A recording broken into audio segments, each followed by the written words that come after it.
Chapter 31, Fong Yuan. You're in huge trouble.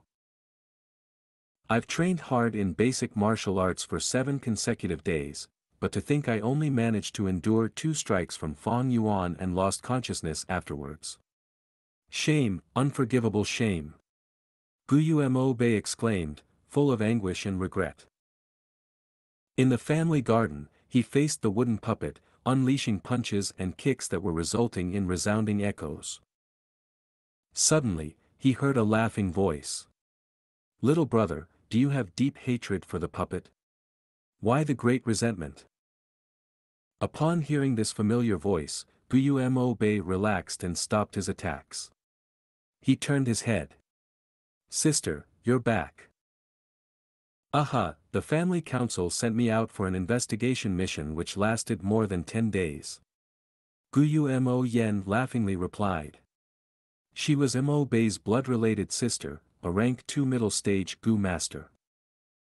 But soon, her face turned grim, her eyes sharply gazing at Mo Bei. Brother, what's the matter with those bruises on your face? Who bullied you? Ah, it's nothing. I accidentally tripped and fell.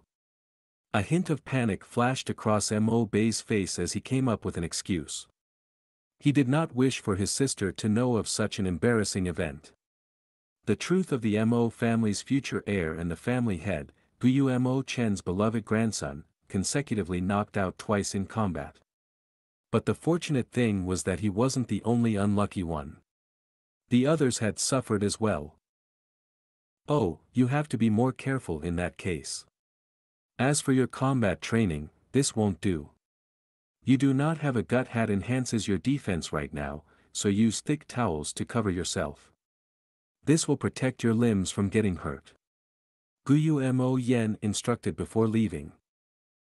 Hello, young miss. Good morning, young miss. Young miss is back. Your servant greets you, miss. Gu Mo Yen hastily walked with a cold demeanor, and the servants she met on the way bowed and paid respects to her without fail. She walked to the study room. Without any warning, Mo Yen pushed the door and entered through. Inside the room, Gu Mo Chen was practicing his calligraphy art with his back facing her. You're back? Gu Mo Chen asked directly without turning his body. After investigating for half a month, what is the situation with the wolf's den? How did you know it's me, grandfather? Mo Yen gasped, slightly taken aback. Humph, in the entire family, you're the only person that dares to enter my room without even knocking the door once. Who else can it be besides you, my beloved granddaughter? Gu Mo Chen reprimanded, although his face showed traces of concern and warmth, and he looked at Mo Yen with a smile. Mo Yen pouted. When it comes to doting, you actually adore little brother more. However, since he's the future family head, you are more strict on him so others cannot sense your concern for him. After a while, she asked, Grandfather, little brother was beaten up. I asked him and he lied about the situation, so I had no choice but to ask you. Gu Mo Chen's face turned serious. You have not answered my question. He put down his brush and sat down. Mo Yen reluctantly reported, the wolf's den is almost full, so according to the current rate of breeding speed, although there won't be an outbreak this year, there will definitely be a wolf tide next year at our mountain village. Gu Mo Chen inquired again, generally there's an outbreak every 3 years, so this is no surprise. However, within that horde, how many Thunder Crown wolves are there? Around 3. Gu Mo Chen nodded, feeling assured. The Thunder Crown wolves were the head of the pack, and were the most troublesome to deal with during an outbreak. 3 wasn't a large number since Qingmao Mountain had 3 clan villages. Each village could handle 1 wolf, and the pressure of the outbreak would be greatly reduced. Grandfather, you have not told me about my little brother's matter yet. Mo Yen pursued again. I suppose there's no matter telling you, but he was beaten up. The first time was 7 days ago, and the second time happened today. It happened in front of the school gates, and he was beaten until he sprawled on the ground and fainted on both occasions. Gu Mo Chen laughingly replied. Who has the guts to knock out my little brother? Mo Yen stared, wide-eyed. He's a classmate of Mo Bei called Fong Yuan. He fights really well. Gu Mo Chen sniggered. Gu Mo Yan's eyes grew larger, and she was perplexed as she replied, Grandfather, what are you saying? He is your own blood-related grandson. Gu Mo Chen stared deeply at his granddaughter and spoke meaningfully, Mo Yen my dear, you are a girl so you may not understand. Defeat and humiliation only serve as fuel for improvement. Without failure one can never develop and grow into a true, mature man. Mo Bei was defeated, and that is his own failure. Once he wakes up, he will ask fighting techniques from the teachers. This is a sort of improvement, and this improvement comes from Fong Yuan, who beat him into realization. As his sister, if you really care and want to protect your brother, you should not interfere with his growth.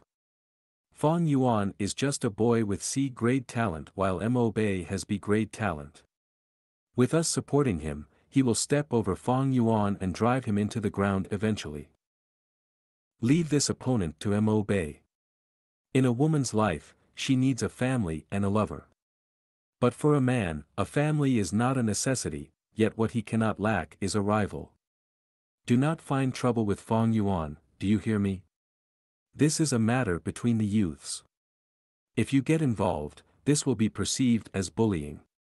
Breaking the rules like that will cause our Mo family to be looked down upon. Mo Yen gasped wordlessly, but under Gu Mo Chen's gaze, she finally lowered her head. Yes, grandfather, your granddaughter understands. She staggered out of the study room, but even Gu Mo Chen did not notice, her eyes shined ominously. Grandfather, this is your way of loving your grandson. And I, Mo Yen, have my own methods. Mo Yan's heart already had different plans. In the inn's dining room, several tables were occupied and people were having dinner, thus the environment was rather lively. One or two waiters served dishes rapidly, traversing between tables. Fong Yuan sat at the table near the windows. He ordered a few dishes and ate while gazing out of the window. Looking out, the sunset looked like fire, slowly burning away.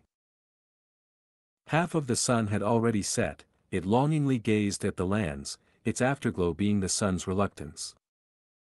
Far up the mountains, it was already veiled by the seeping nightfall. The streets nearby were gathered full of people who were going home. Some of them were barefooted, some muddy farmers, some of them herb pickers, some hunters holding mountain pheasants, wild boars and other animals, and some were Gu masters. They wore a blue uniform, looking clean and spirited, a headband and a waist belt completing their appearance. The belt had a specific function. For rank 1 Gu masters it was a blue belt. There was a bronze plate at the front, and the number 1 could be seen. For rank 2 Gu masters, their belt was red, and the steel plate in the middle showed the number 2. Sitting at the side of the window, Fong Yuan observed that there were 6 to 7 rank 1 Gu masters, and they were mostly young men. There was also a rank 2 Gu master, a middle-aged man. As for rank 3 Gu masters, they were the family elders. And fourth rank would be the clan head, the lord of a village. Rank 5 Gu masters were hardly seen, and in the entire history of the Guyu clan, there were only the first generation clan head and the fourth generation clan head who had reached this level. Actually, finding out a clan's strength is very simple. Just find a spot in the village, settle down and observe the people for a few hours, see how many rank 1 and rank 2 Gu masters there are and you'll be able to see the clan's strength and wealth. Fong Yuan came to a conclusion with his accumulated knowledge of 500 years. Using the Guyu village as an example, there were around 20 people walking on the streets, and 6 were Gu masters. In these 6, there was a 50% chance of having one rank 2 Gu master. With this strength and capital, the Gu clan managed to monopolize one of the best resource locations in Qing Mao Mountain. But the mountain was just a small corner in the entire area of the southern border. The Gu clan could only be considered as a middle-low tier clan. I have only started my cultivation, and with rank 1 initial stage, I do not even have the qualification to roam the southern border. I need at least rank 3 cultivation to be able to further roam the world, Fang Yuan sighed as he consumed his dinner. Qing Mao Mountain was too small, it could not contain his ambitions, and he was determined to leave. Gu Fang Yuan, I have finally found you. At this moment, a middle-aged man laughed deviously as he approached. Fang Yuan turned slightly to see a man with a yellowish skin tone and hanging brows, but he had a huge body size and developed muscles. He strode several steps to Fang Yuan with his arms folded and proudly stared at the youth who was still consuming his dinner, with a hint of hostility. Fang Yuan, you've gotten yourself into huge trouble, do you know that? Heh, you have dared to hit our young master of the Mo family, and now our young miss is here to settle the score with you. The middle-aged man snickered continuously. He constantly stared and sized up Fang Yuan, faintly emitting a threatening aura. Chapter 32, Making Fun. If a normal person was stared at by this middle-aged man, they would have probably developed fear in their hearts already. However, Fang Yuan lost interest after looking at him for a second and continued focusing on his meal, treating this man as if he were invisible. Who's that guy? He wears the clothing of a family servant, and he is not a Gu master. Why would he dare to question young master Fang Yuan? An employee wondered as he hid at the corner of the inn, sensing that the situation may turn ugly. He's like a fox assuming a tiger's ferocity. By using the Mo family as his backing, this servant man dares to clamor at a Gu master.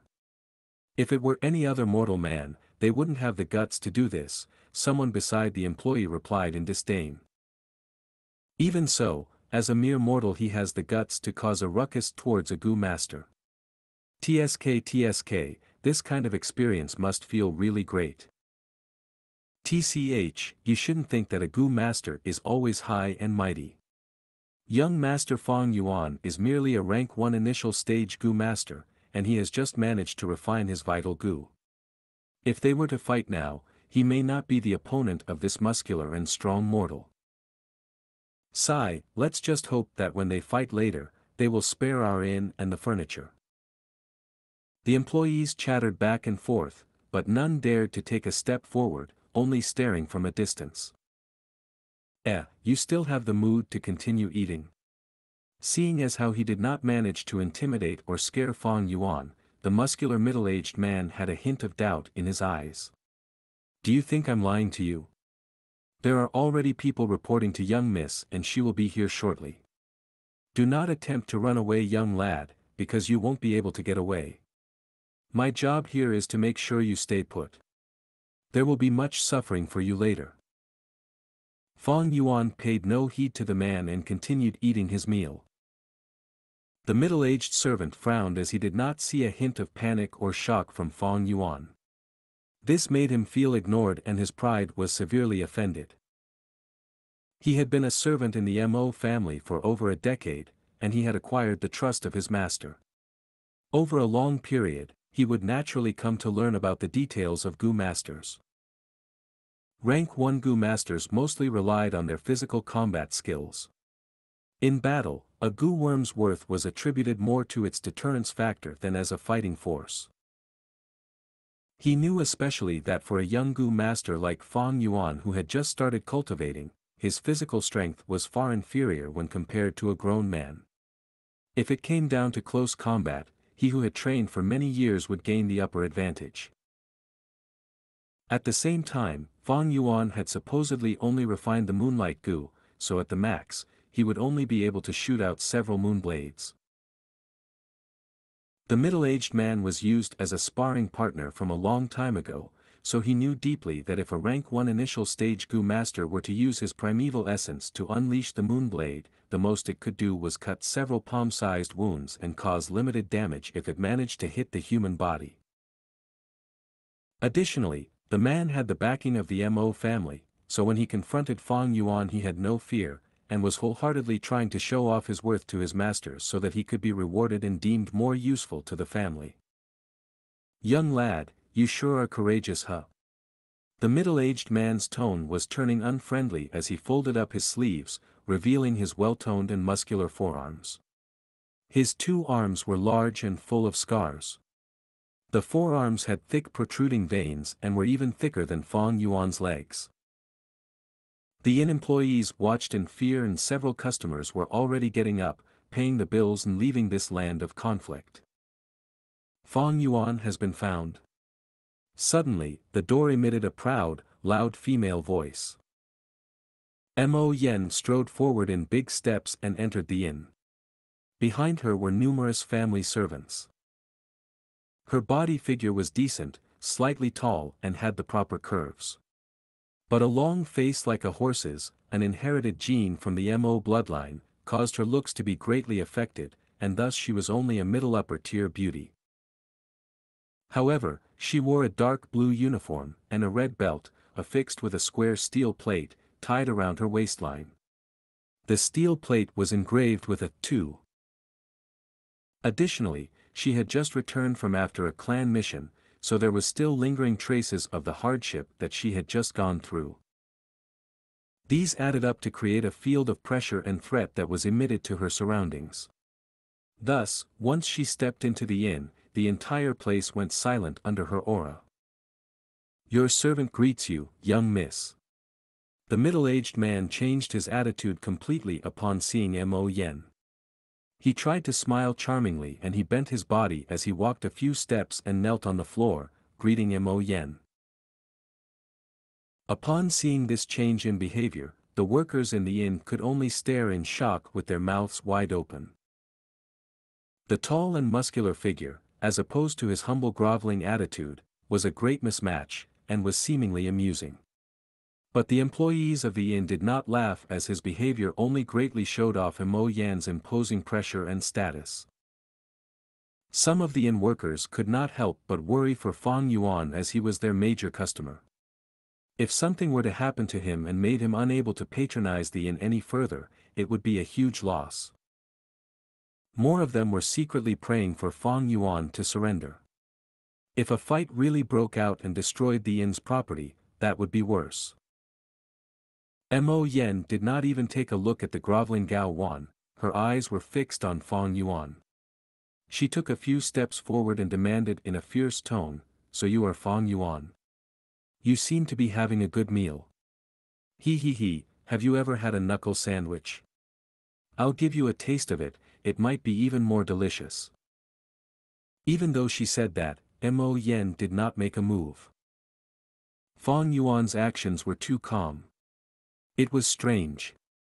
Did he have any secret backers that were protecting him? But it shouldn't be so, I've checked before coming.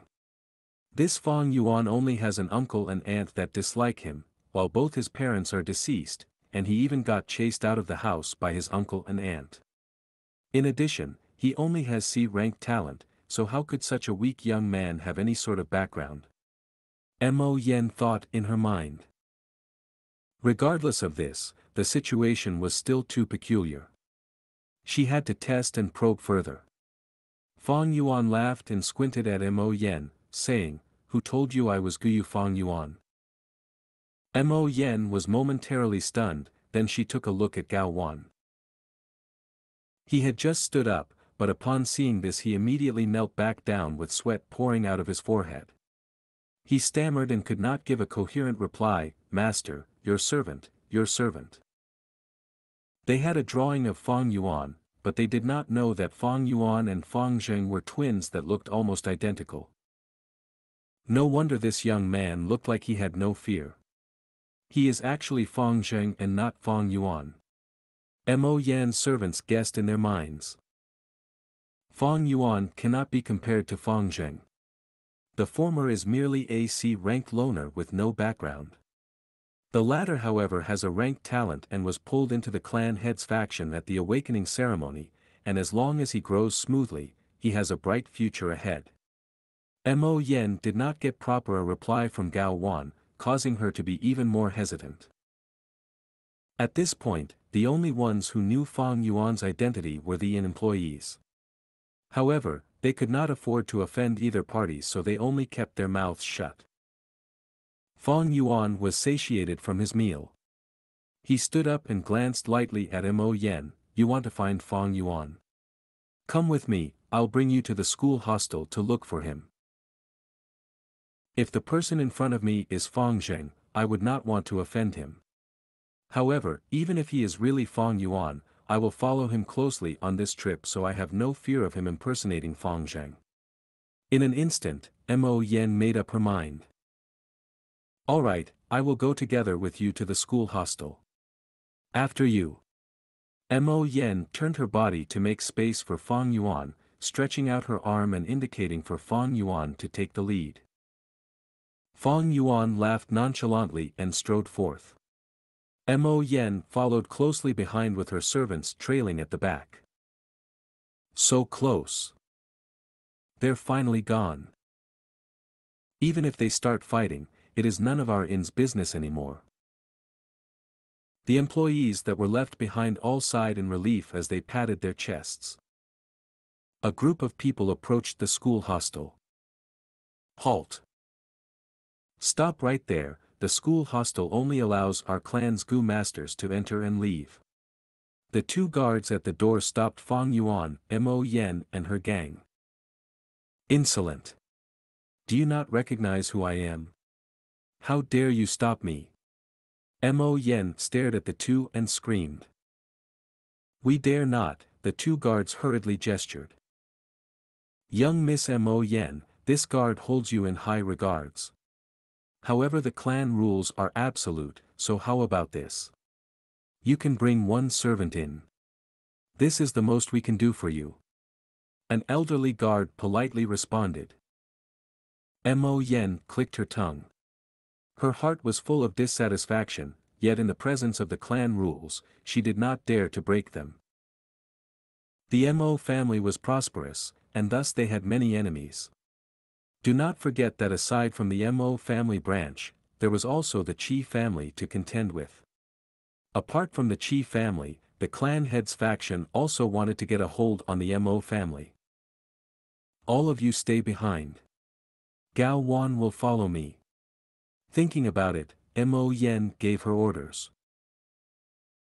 Gao Wan immediately held his chest up high with a look of joy on his face. Thank you, young miss, for the opportunity. Let's go, Junior. Mo Yen smiled at Fang Yuan with a questioning look. Fang Yuan remained unfazed as he led them in. He reached the dormitory door, opened the lock and pushed the door open. He then took a step into the room and stopped. Within the room, there was nothing extra. It was all simple furniture, and there was no one else. Mo Yen stood at the doorstep, took a look inside and her face turned grim.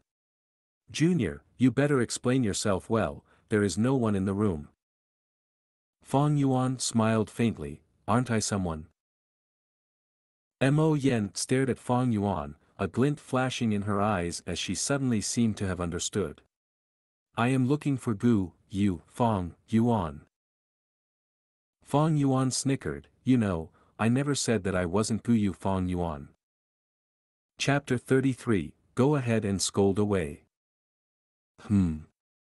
Mo Yen frowned, then her rage burst forth almost instantly as she suddenly understood that she had been fooled by Fang Yuan.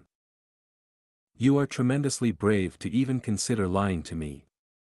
While speaking, she stretched out her right hand to grab hold of Fang Yuan. Fang Yuan stood firmly on the spot. He raised his head and laughed, Mo Yen, you better think this through. Mo Yen stopped her actions. While she still stood right outside the door, her outstretched hand paused in midair and her face showed a sign of hesitation and resentment. Within the family, there were relevant rules. Students in the dormitories were protected, and any other person would not be allowed to intrude upon the hostel to capture the students. Mo Yen only wished to teach Fang Yuan a lesson and let him bear a taste of suffering. She definitely did not want to risk getting punished for breaking the rules. If it's only me who broke the rules, that would still be fine. However, if this would affect the family and even grandfather's honor. Thinking of this, Mo Yen reluctantly withdrew her arm. She looked at Fang Yuan, who was inside the house with her bloodshot eyes. If her death stare could be converted into fire, it would burn Fang Yuan to ashes in a second. I never lied to you. I said I would bring you to Fang Yuan, and now you have already found him here. It seems you have something to say to me.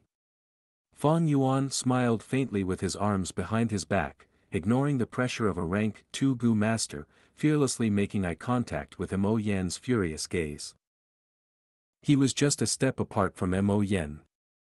One stood within the house, and one stayed outside. But this same distance had also become as far as the east was from the west. He, oh Fang Yuan, you sure have studied the clan rules well and thoroughly. Mo Yan, suppressing her anger, said with a sinister smile. She added, unfortunately for you, even while relying on the rules, all it will do for you is to stall for time. There is no way you are staying in the dormitories forever. I'll see how long you can stand hiding in there. Fang Yuan laughed refreshingly and looked at Mo Yen with disdain. Then all the more I want to see how long you can disturb me. Ah, it is already late. I have a bed to sleep in, but what about you? If I do not show up for class tomorrow and the elders come to investigate, what do you think I will say? You. Mo Yen flew into a rage, her fingers pointing at Fang Yuan, barely restraining herself. Do you really think I wouldn't dare come in and take you down? Squeak. Fang Yuan opened the doors of the hostel wide open, his lips breaking into a grin, his eyes dark like the abyss and his tone full of confidence as if the situation was within his grasp. He challenged Mo Yen, then show me. He. Mo Yen calmed down instead upon seeing this. Her eyes squinted as she looked at Fang Yuan and she said, do you think I'd fall for your goading? Fang Yuan shrugged. He had already seen through Mo Yan's personality. If he had closed the door, or even half shut it, Mo Yen had at least a 50% probability of breaking into the house. But when he purposely opened it fully, it had instead made her more wary and calm as a result. Thus there was barely any chance of her forcing her way in anymore. 500 years of experience had already made him fully aware of the human nature and their weaknesses. He grandly turned around, exposing his back fully to Mo Yen. If Mo Yen struck now, she would definitely be able to capture him in one swift action. However, Mo Yen stayed still outside the door as if there was an invisible mountain blocking her way. Even after Fang Yuan sat in his bed, Mo Yen only stared at him in anger, gritting her teeth. But regardless of this, she did not make a move. This is the pathetic side of humans. Fang Yuan sat up and stared at Mo Yen, who was outside looking like a fool, thinking to himself, at times, the things preventing people from taking action is not physical difficulty, but instead it is the restrictions they have placed on themselves subconsciously. When comparing cultivation levels, Fang Yuan was definitely not her match at this point in time. But even with her rank 2 cultivation level, she could only stare at Fang Yuan and had no courage to make a move. Her distance from him was only a few steps away, and the door was wide open with no hindrance. The only thing that was truly restricting her was none other than herself. Humanity sought for knowledge relentlessly to understand the world and to comprehend the rules, and ultimately to use them. If one is constantly bound by the rules, thus being restricted by the very knowledge they sought, that is the ultimate tragedy. Fang Yuan took a final look at Mo Yen before closing his eyes and letting his consciousness sink into the primeval sea. This Fang Yuan dares to cultivate right in front of me. He is simply doing so as he pleases. Looking at this sight, Mo Yen felt a sense of frustration erupting from her chest, making her almost wanting to vomit blood. She badly wanted to go ahead and give him a few punches. But she knew she couldn't. Mo Yen suddenly felt a hint of regret. Standing outside the door, she felt the awkwardness of not being able to back down. She was indignant to give up now, but she would be devastatingly humiliated. She mobilized her servants with the intention to come and teach Fang Yuan a lesson, yet in the end she was the one who ended up becoming the laughingstock. Especially when there was a servant looking at her now. Damn it! Fang Yuan is way too uncooperative. He's too sly. Mo Yen furiously thought and started to provoke him with all sorts of insults, hoping to force him out of the room. Fang Yuan, you brat, come out if you're a man. Fang Yuan, as a man you must own up to your own doings. Now you're being a coward hiding in that room, do you not feel ashamed of yourself? Stop pretending to ignore me, get out if you know what's good for you. You cowardly, spineless trash. Fang Yuan shut his ears and did not give a single response. After scolding for a while, instead of venting all her anger, she felt even more irritated. She was starting to feel like a clown or a shrew, blocking the door was just way too embarrassing. This is getting to the death of me. Mo Yen was about to go crazy, and she finally gave up on provoking Fang Yuan. Fang Yuan, you can hide now, but you can't hide from me forever. She furiously stomped the ground and left indignantly. Before leaving she gave a final order, Gao Wan, stand there and watch him. I do not believe he will not leave the house. Yes, master. The muscular servant, Gao Wan rapidly replied and sent Mo Yen off. Within his heart he was feeling bitter, the mountain was chilly and breezy at night. He would have to stand guard the entire time, catching a cold easily like this. It was not an easy task. Swish swoosh. Within the primeval sea, ebb and flow of the tides raged on. The green copper primeval essence gathered like water, forcing a tidal wave rolling about. Under Fang Yuan's mental guidance, the waves endlessly crashed towards the surrounding aperture walls. A rank 1 initial stage Gu master's aperture walls resembled a white barrier. At this time, with the green copper primeval essence crashing towards them, it produced shadows of light, creating an indescribable feeling. Time passed gradually and the level of the green copper primeval sea slowly declined. From the original 44%, it dropped to 12%. If a Gu master wants to raise their cultivation level, they would have to expend their primeval essence to nurture the aperture. Initial stage Gu masters have light barriers as their aperture walls, while middle stage Gu masters have water barriers as their aperture walls, and for upper stage, they have stone barriers. For me to cultivate from initial stage to middle stage, I will have to nurture the light barrier into water barrier aperture walls. From his 500 years of memories, Fang Yuan had complete familiarity with the current stages of cultivation, and the methods were as clear as day to him. He slowly opened his eyes, only to see that it was already late into the night. The crescent moon hung high in the night sky, the moonlight shining pure as water. The door was wide open and the moonlight shone in, letting Fang Yuan think of a famous poem from Earth.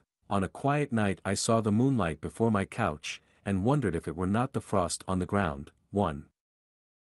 The night winds blew with a hint of chilliness. Fang Yuan did not have any warmth-type Gu, and with just the body of a 15-year-old, he could not help but shiver slightly. The night in the mountain was very cold. Scoundrel, you finally opened your eyes. How long are you planning to be cultivating there? Get out, you'll be punished regardless. You beat up our young master Mo Bei, so it was only a matter of time before young miss teaches you a lesson.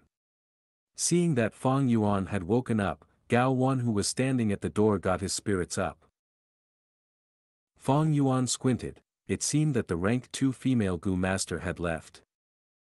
"Scoundrel, did you hear me? Hurry and come out here. You have a room to stay in and a bed to sleep, but I had to stand here all night. If you don't come out anytime soon, don't you believe I might just barge in?" Seeing no reaction from Fang Yuan, Gao Wan threatened. Fang Yuan remained unfazed. "Scumbag, come out and surrender yourself. You've offended the Mo family, you will not have any good days from now on. Hurry and apologize to young miss and maybe she might just forgive you." Gao Wan continued to chide. Fang Yuan did not listen to a single word. He took out a primeval stone from his storage bag and held it in his hands, finally closing his eyes again. Seeing that he was going to continue cultivating, Gao Wan was anxious and broke into a fit. "You mere C-ranked talent, the most you can achieve in life is a rank 2 Gu master. What is there to cultivate? You are no match for the entire Mo family by yourself. Kid, are you deaf? Did you listen to a single word I said?" Chapter 34, Suppressive Beating. Fang Yuan paid no heed to the man and started to multitask. He simultaneously absorbed the natural essence from the primeval stone and observed his aperture. The primeval sea level, which had originally fell drastically within the aperture, with help from the constant stream of natural essence, began to slowly rise up again. This form of recovery speed was inevitably slow, but Fang Yuan was in no hurry. Cultivation was meant to be accumulative, it could not be rushed. The urgent matter at hand was in fact the middle-aged servant outside the house. After half an hour, Fang Yuan's green copper primeval sea reached 44%, the maximum capacity it could hold. But this was not the end. At this point the primeval sea showed a jade green color. This was only a rank 1 initial stage green copper primeval essence. The primeval essence that Fang Yuan had previously used to nurture the aperture wall was no longer initial stage primeval essence. It had been turned into middle stage primeval essence, refined by the liquor worm. Liquor worm. With a thought from Fang Yuan, the liquor worm within the primeval sea instantly flew out and hovered in mid-air, its body curling into a ball form, resembling a white rice ball. Swoosh! 10% of his initial stage primeval essence was deployed and sent into the liquor worm's body, and soon the essence was fully absorbed by it. Soon after, a surge of liquor mist emerged from the liquor worm's body and congregated into a lump. Once more, Fang Yuan deployed 10% of his primeval essence and invested it into this liquor mist. Once the mist had been fully expended, the original 10% of initial stage primeval essence shrunk by half physically, and at the same time the color changed from jade green to pale green. This is middle stage primeval essence. In order to advance in their cultivation, ordinary students all use initial stage primeval essence. However, I'll be using middle stage primeval essence, and the efficiency is at least twice of theirs. Similarly, when using middle stage primeval essence to activate the Moonlight Gu and throw a moonblade, it will be far stronger than activating it using initial stage primeval essence. Only when all the primeval essence in the primeval sea had been converted to middle stage primeval essence did Fang Yuan open his eyes. Time passes in the blink of an eye when cultivating, and at this point it was already midnight. The sky was no longer a pure black, but it had turned a deep dark blue color. The moon was no longer visible, and only a few lingering stars remained. The door was open almost throughout the entire night, and a corner of the wooden door was already wet, showing a dark color as the water tainted it.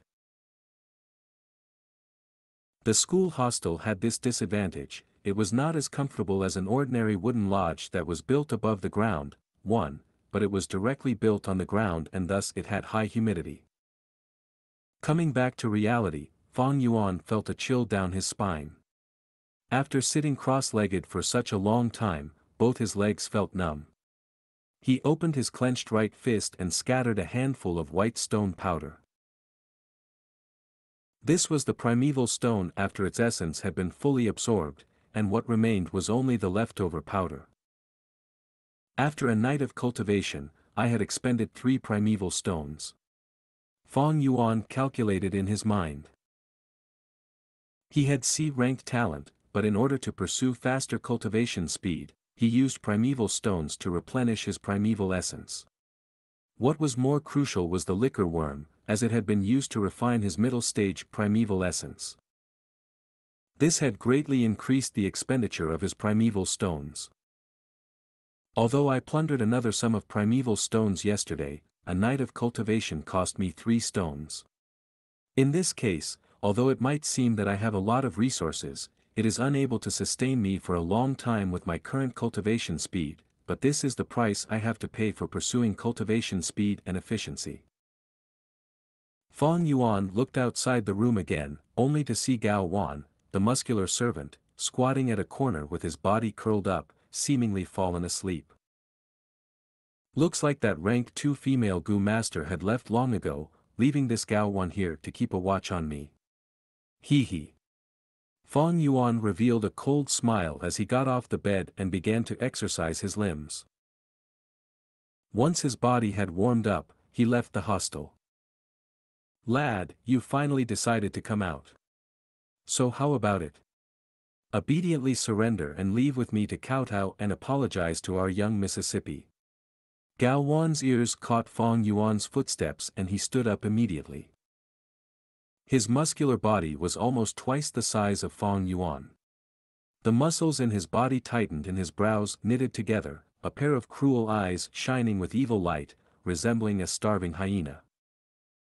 Fong Yuan expressionlessly walked towards him. Lad, you should have came out earlier.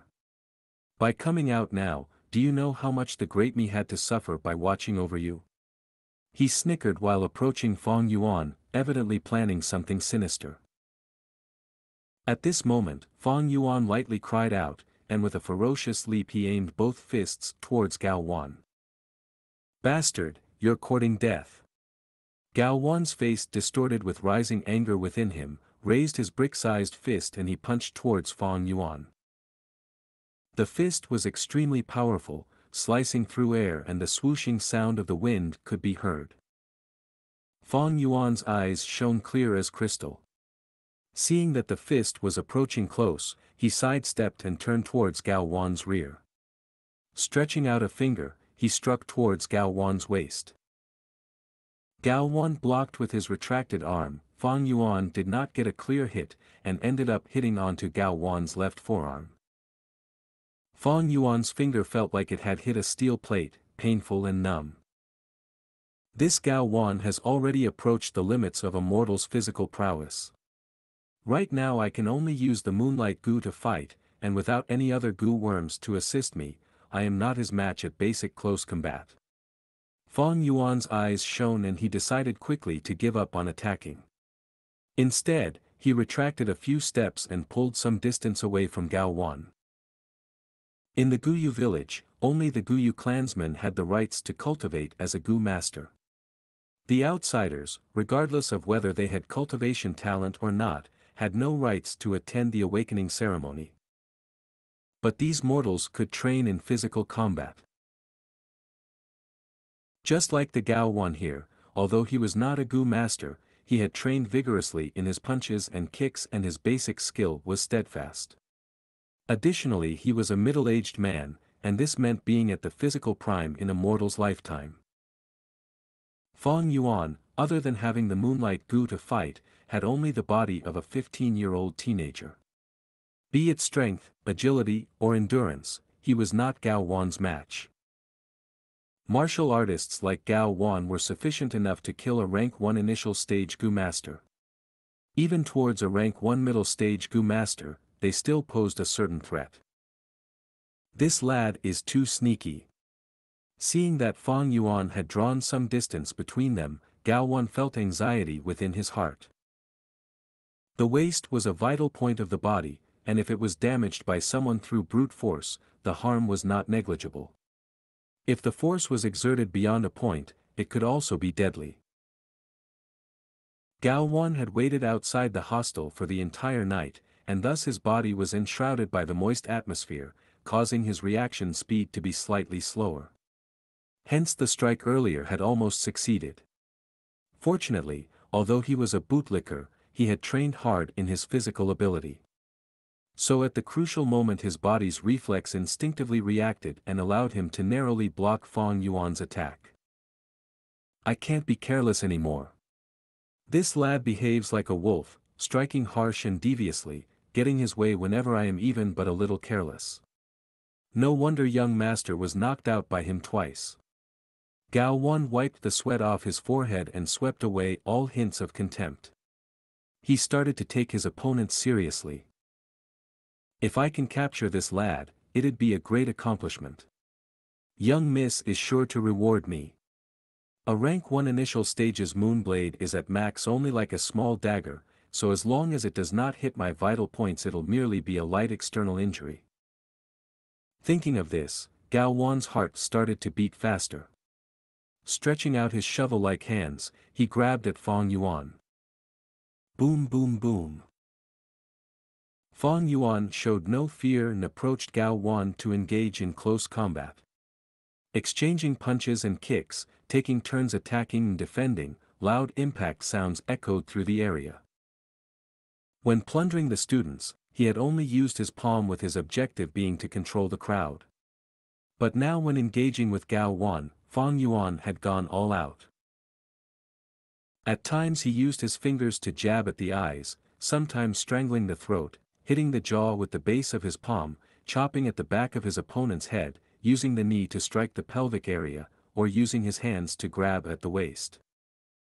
Gao Wan's sweat poured out like a river. Fang Yuan's moves were all aiming at the vital points, each strike devious and deadly as if he wanted to end Gao Wan's life right there. Gao Wan was a mere mortal, and unlike the Gu masters, although he trained well in his physical combat, his vital points remained vital. Mortals were unable to train their eyelids to become steel-like. This was the limits of the mortal martial arts. In addition, Gao Wan did not dare to unleash any deadly moves on Fang Yuan.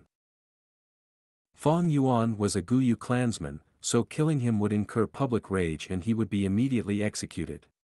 In fact, the Mo family will be the first to carry out his punishment. Thus his only thought was to capture Fang Yuan alive, and it would be good if he could make Fang Yuan suffer in the process of capture. One side has apprehension while the other side had killing intent. The situation thus became Fang Yuan suppressing Gao Wan in the fight. Chapter 35, Go Ahead and Scream. Fang Yuan had the upper hand for now, but it could not sustain him for much longer. Exchanging blows back and forth, he was already panting in exhaustion. In contrast, Gao Wan's breathing was still smooth and in sync, reflecting the huge difference in stamina between the two. At the same time, as Gao Wan exercised his limbs, his body gradually heated up while his punching speed became faster and faster. The effect of the cold that caused him to be slow and numb had worn off, displaying the true skills honed by his training for decades.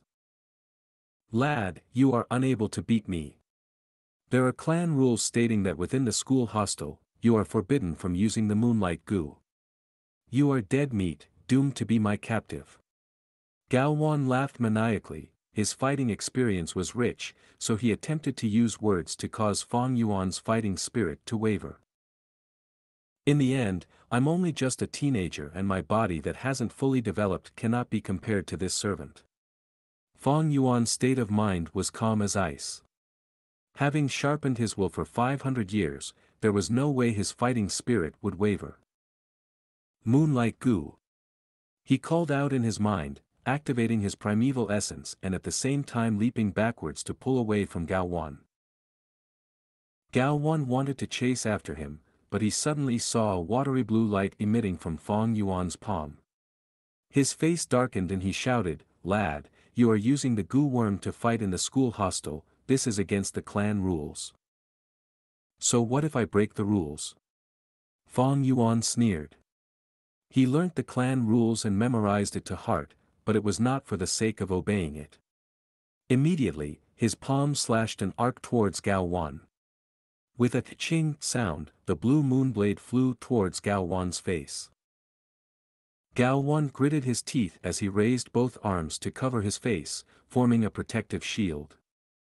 At the same time, he rushed towards Fang Yuan without pause, planning to endure the attack while ending the battle as quickly as he could.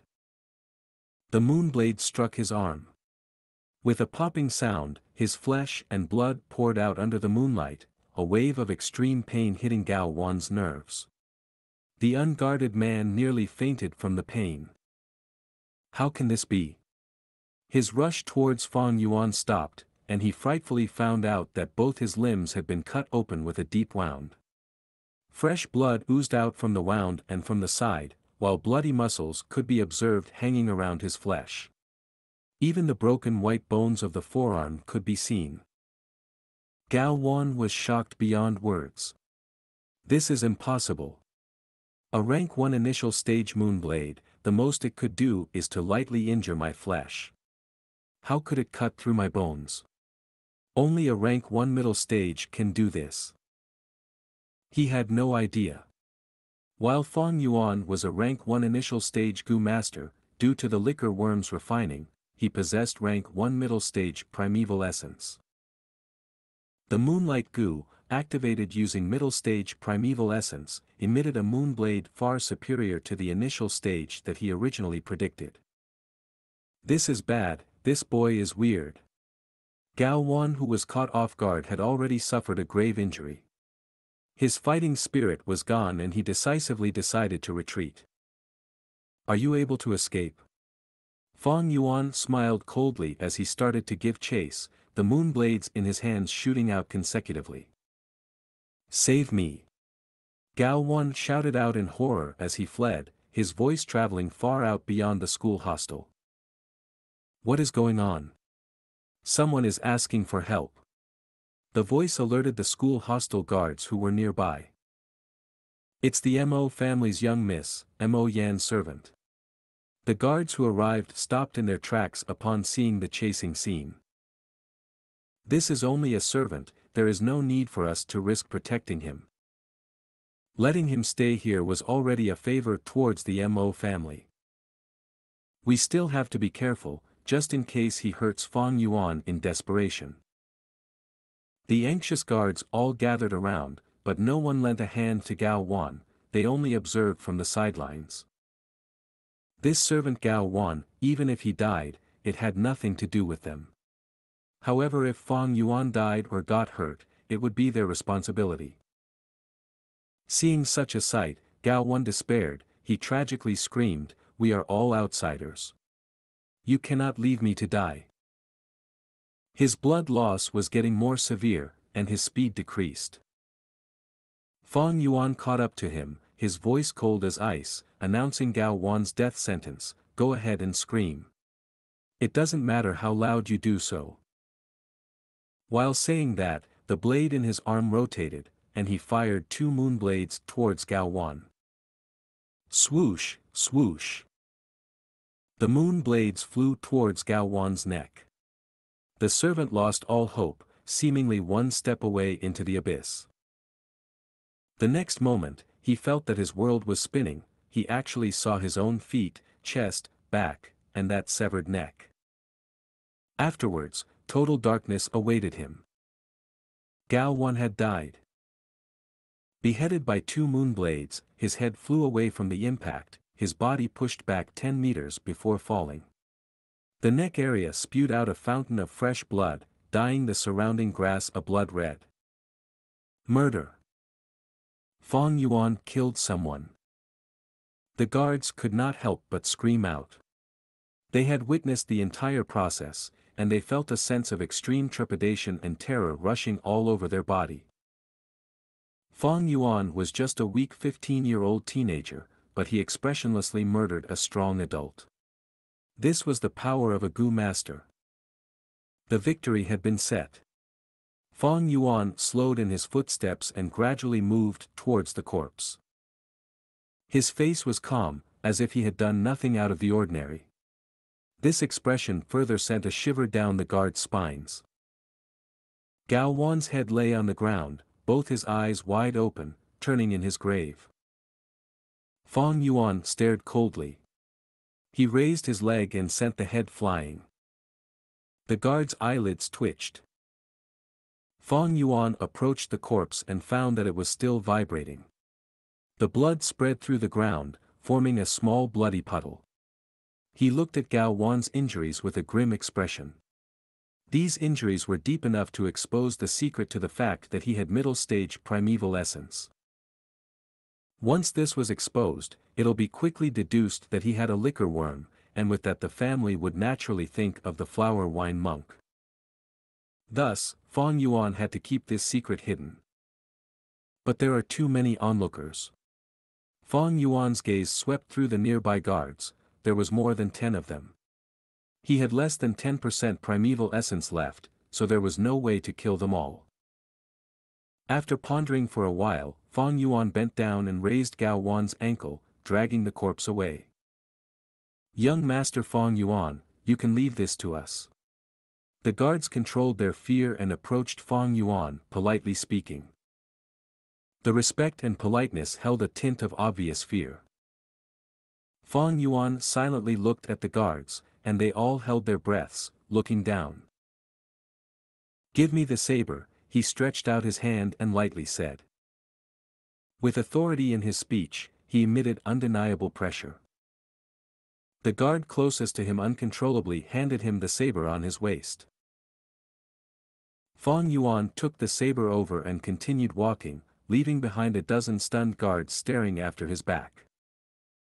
The sun rose from the east, and the first ray of light shone over the mountain peak, lighting up the school hostel. 15-year-old Fong Yuan, with the scrawny body of a teenager, a pale look upon his skin. Under the sunrise, he casually walked. In his left hand was a shiny saber. In his right hand, a headless corpse. His path left behind a trail of bright red blood traces dragged out on the road. The guards were flabbergasted, their bodies stiff due to the frightening scene. Even as the sunlight shone on them, they could not feel a sense of warmth and light. Gulp. Someone among them swallowed their saliva loudly. Chapter 36, Gifting a Disseminated Corpse. "Did you guys hear? Fong Yuan killed someone." A student whispered to his classmate beside him. "I heard it too, he really killed somebody." The classmate clenched his chest with a pale face. There were many guards who saw him do it. Fong Yuan was chasing after that man. That guy tried to beg for mercy, but Fong Yuan paid him no heed and decapitated him immediately. That's not all. After killing him, Fong Yuan didn't even spare his headless corpse. He dragged it back to the hostel and chopped it into a meat paste. "Are you for real?" "I'm serious beyond belief. I came early this morning and I could still see the bloodstains left between the cracks of the green rock." "Oh man, why would I lie to you?" Earlier, the academy elder called Fong Yuan over for this matter. The youths in the academy did not pay attention to class as they held their little conversations. To this group of 15-year-olds, the concept of killing was too foreign and too scary. They had been under the protection of the clan since a young age and had at most experienced organized sparring or simply killing chickens and dogs. As for killing a person, it was still beyond them. Who did Fong Yuan kill? "I heard it was a family servant of the Mo branch family." "Yup, I'm the clearest about this matter. Yesterday, I personally saw the Mo family's Mo Yen bring a bunch of family servants to find trouble with Fong Yuan." "The Mo family, that's not good. Mo Bei is in trouble now." A number of the youths turned to look at Gu Mo Bei. Mo Bei sat on his seat with a pale face. He had only heard about the news of Fong Yuan killing someone this morning. Additionally, it was the Gao one that Mo Bei was familiar with. As one of the more energetic family servants, Gao Wan was good at boot-licking and had also put effort into his fighting skills. He was an able lackey. A long while ago, Gao Wan had even sparred with Mo Bei for a bit. To think that he was simply killed by Fong Yuan. It was precisely because of this that Mo Bei felt astonished. He was full of disbelief and felt twice the shock compared to the others. However, compared to his shock, he felt a greater sense of worry and fear. Facing a murderer like Fong Yuan, it would be a lie if Mo Bei said that he was not afraid. Actually, it was not just him, the other youngsters were afraid too. When Fong Yuan had robbed them twice previously, all of them had gotten physical with him. I actually fought with such a ruthless murderer. To think that I'm actually still alive. Many of them patted their chest, feeling a lingering fear.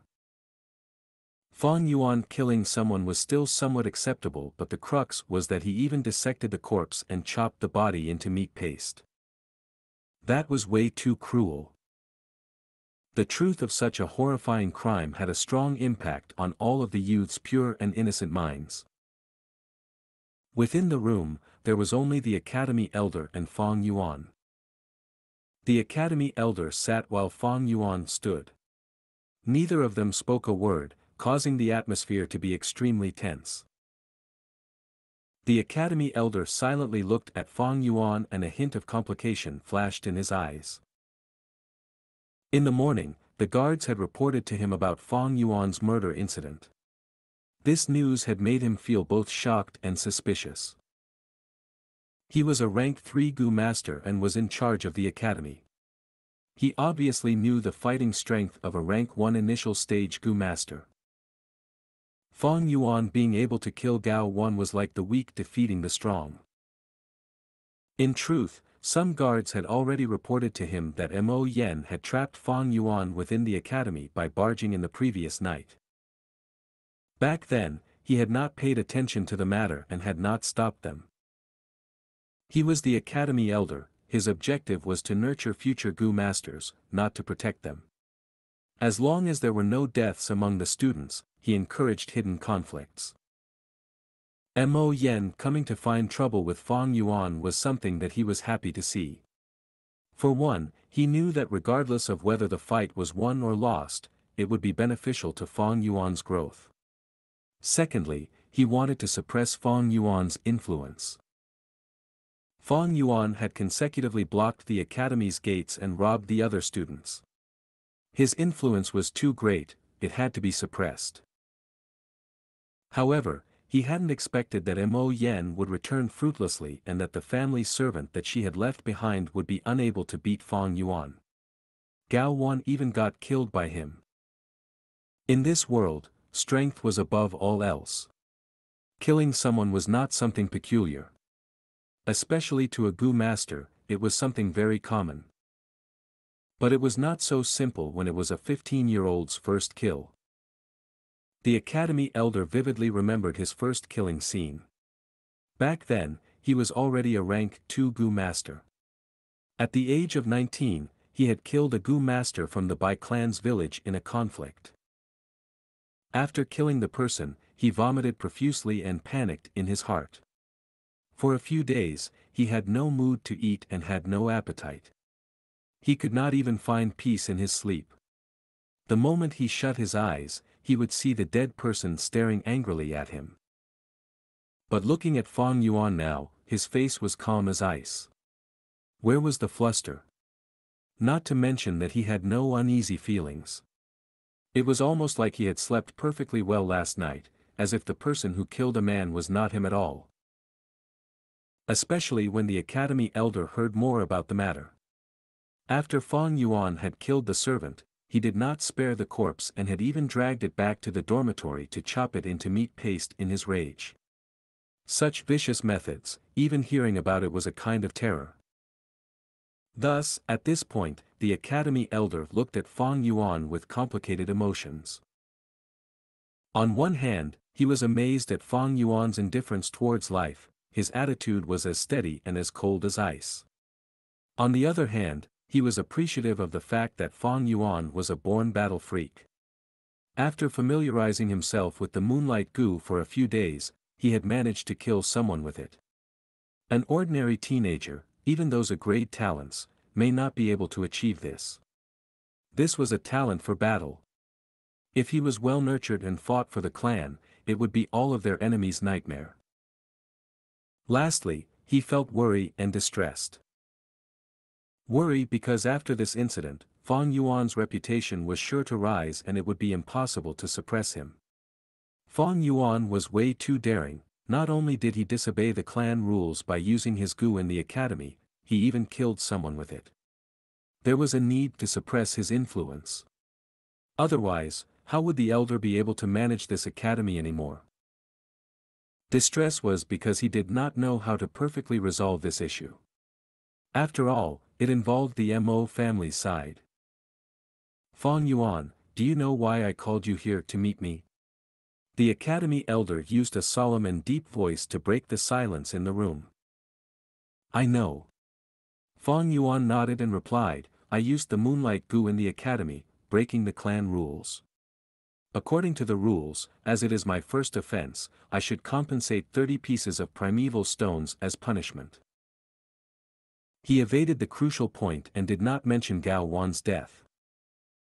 The academy elder was stunned for a second. He had not expected that Fang Yuan would answer like this. His expression darkened as he coldly snapped, don't try to blur things in front of me. I'll ask you, what was the matter with Gao Wan's death? Fang Yuan squinted his eyes and said, this Gao Wan went against his superiors, his intentions were vicious. Last night, not only did he block my room door, he even tried to kill me. In self-defense, I was forced to use the Moonlight Gu. Fortunately, I managed to kill this traitor.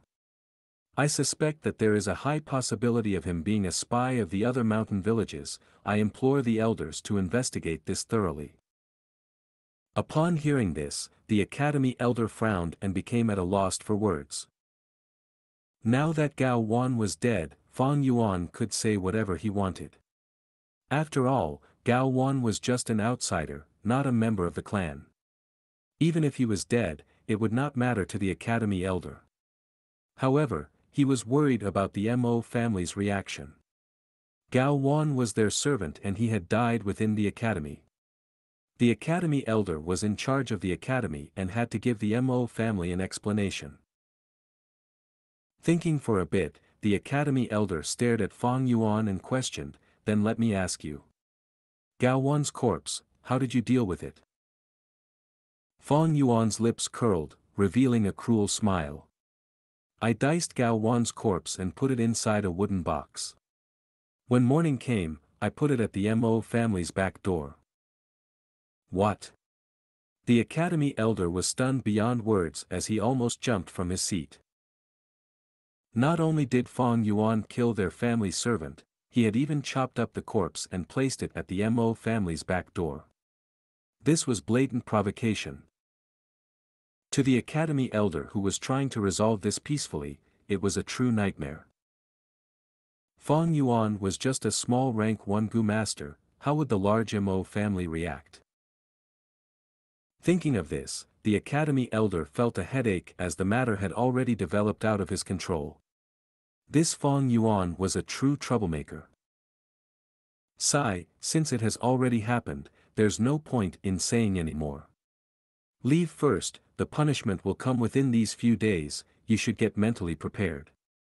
The academy elder was terribly upset.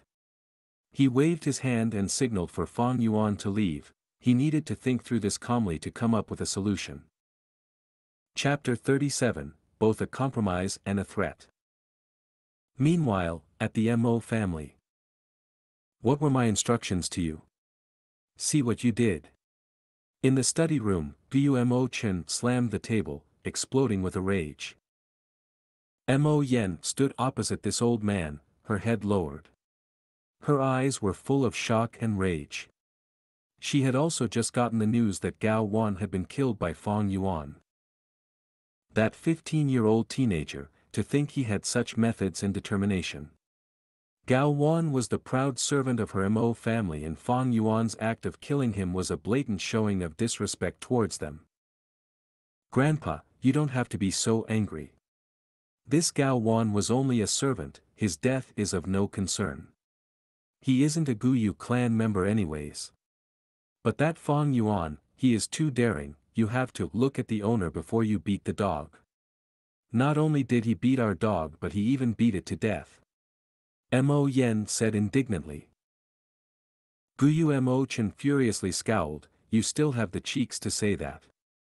Have your wings grown so tough now that you don't even put my words to heart, What I told you before, you have forgotten all about it. Your granddaughter dares not. Mo Yen jumped in shock. She knew now that her grandfather was really angry and quickly kneeled down. Guyu Mo Chen pointed his finger out the window and scolded, so what if that servant died? But now you are still showing hostility towards Fang Yuan, this is really a matter of you being short-sighted and unclear of the implications. Do you know the significance of your actions? The fight among juniors is their own business. As elders, we should not interfere. These are the rules. Now that you went to find trouble with Fang Yuan, it means you are breaking the rules. I can't tell how many people are out there now, looking at this disgrace of our Mo family. Grandpa, please calm down, anger will harm your body. It's Mo Yen's fault, I burdened the Mo family. Whatever Grandpa tells Mo Yen to do, Mo Yen will do it. But your granddaughter really cannot take this lying down, that Fang Yuan is too despicable, too shameless. First, he lied to me and entered the academy. Next, he hid in the dormitory and no matter how much I scolded him, he would not come out. Once I left, he went ahead and killed Gao Wan. He is extremely sinister and despicable. Mo Yen reported. Oh, is that so? Guyu Mo Chen frowned. This was the first time he had heard this information and a bright light shone across his eyes. He took in a deep breath, suppressing his rage and he stroked his beard while saying, I've heard stories about this Fang Yuan. In his early years, he was able to make poems and songs, showing early intelligence. But to think that he only had C-grade talent. It was difficult for him to have a good future and thus I gave up on recruiting him. But now it seems that it's slightly interesting. Pausing for a second, Guyu Mo Chen knocked on the table and ordered, someone, bring that box over here. The servant outside the door quickly obeyed. Soon, he brought in a box. The box was neither too big nor too small but it was slightly heavy. The servant used both hands to carry it and stood beside the study table. Grandpa, what is this? Mo Yen stared at the wooden box and asked doubtfully. Why don't you open it and take a look? Guyu Mo Chen squinted his eyes and said in a complicated tone. Mo Yen stood up, flipped over the wooden lid and looked inside. Immediately, her facial expression changed and her pupils shrunk to a needle-like size. She could not help but take a step back and let loose an unsuppressed scream. The wooden lid in her hand also fell to the ground. Without the wooden lid, the thing kept within the wooden box was shown to everyone present. It was actually a pile of flesh and blood. The bloody flesh was obviously sliced off piece by piece and placed into the box. Bright scarlet blood had accumulated inside. There was some pale skin and flesh, while some were long strands of intestines, mixed in with a few pieces of bones, either leg bones or the ribs. In the pool of blood at a corner, there were also 2 fingers and half a toe floating in it. Bleck. Mo Yen's beautiful face changed color as she took another step backwards, her stomach turning as she almost vomited on the spot. She was rank 2 Gu master and had gone out to gain experience before. Despite that, this was the first time that she had seen such a disgusting and twisted scene even though she had killed people before. The flesh and blood in this box were obviously the corpse of a person after being minced into pieces and stuffed in. The scent of blood burst into the air and rapidly permeated the air immediately, filling the entire study room. Both of the family servant's hands shook as he carried the box, his complexion pale. Although he had seen the box earlier and vomited before, he could still feel waves of palpitation and disgust as he held it now. Among the three people in the study room, only the family elder Gu Yumo Chen was unfazed. He lightly looked at the contents of the box for a moment and said to Mo Yen slowly, "This box was what Fong Yuan had placed at our family's back door this morning." "What, it's really him?" Mo Yen was extremely shocked as images of Fong Yuan showed up in her mind. The first time she saw Fong Yuan, it was at the inn. At that time, Fong Yuan sat near the window, quietly eating his meal. His facial features were bland and both of his eyes were dark and gloomy. His body was thin and his skin had the special paleness of a teenager. He looked like such a normal and quiet youth. To think that he had done such a twisted and insane act. After her initial shock came a furious rage. Mo Yen yelled, "This Fong Yuan is too outrageous, who gave him the guts to do so? To dare to do such a thing, this is a provocation towards our Mo family. I will go ahead now and bring him here to question him for his crimes." After she said this, she headed towards the exit. "You scoundrel, stop right there." Gu Mo Chen was angrier than she was as he grabbed an ink slab on his study desk and threw it over. The hard and heavy ink slab hit Mo Yan's shoulder and with a bang it fell to the ground. "Grandpa!" Mo Yan held her shoulder as she called out in alarm. Gu Mo Chen stood up, his finger pointing at his granddaughter as he spoke with an extremely agitated tone. "It seems like all these years of training were in vain. You have disappointed me greatly. Against a small rank 1 initial stage Gu master, not to mention you involving so many people, but even getting led by the nose by the other party. Now that you've let your rage get the better of you, at this point, do you still not understand the meaning behind Fong Yuan's actions?" "What meaning?" Mo Yen was puzzled. Gu Mo Chen snorted, "If Fong Yuan wanted to provoke us, he would have blown up this matter, so why did he place this box at the secluded back door instead of placing it at the front door where there are many people walking around? Maybe he wants to reconcile with us." "No, if he wanted to reconcile, wouldn't it be better to apologize face to face? Why must he send us this box of minced corpse? This is definitely a provocation." Mo Yen said. Gu Mo Chen shook his head, then nodded. "He wants to reconcile, but at the same time, he is also provoking us. Placing the wooden box at the back door is his intention to reconcile. Placing the corpse inside the box, that is a provocation. You see," the old man pointed at the box and spoke, "this wooden box is not big, and it cannot hold a complete corpse. Therefore there can only be a portion of the corpse inside. He is trying to tell us that he does not wish to blow up this matter and wants to settle this amicably. But if our Mo family wants to pursue this matter, he will place the remainder of the corpse at our main entrance, thoroughly blowing up the issue. By that time, it would be a losing situation for both sides. The entire clan knows that our Mo family broke the rules first, and to our Mo family's future head, this would be seen as him being so weak since he actually required his elders' doting and protection." Upon hearing these words, Mo Yen was momentarily dumbfounded. She had never expected that Fong Yuan's actions would have such profound meaning. "His method is really wise," Gu Mo Chen said with admiration. "With just one action, he exercised both toughness and softness, capable of advancing and retreating safely. This is just a simple wooden box, but it not only expresses Fong Yuan's intention to compromise but also his ability to pose a threat to our Mo family. And it so happens that he does hold on to the weakness of our Mo family. If the Mo family's reputation is tarnished, what follows after will be the Qi family's attack as well as the assault from the clan leader's side." Mo Yen found it unbelievable. "Grandpa, aren't you thinking too highly of him? Are you sure that he's capable of this? He is only 15 years old." "Too highly?" Mo Chen looked at his granddaughter unhappily. Looks like you've had too smooth a life in these past few years. Fostering your arrogant attitude, you are unable to clearly see the reality. This Fang Yuan was unfazed towards danger and deceived you to enter the school. Next, he used his wisdom in the face of danger and hid within the dormitory to avoid trouble.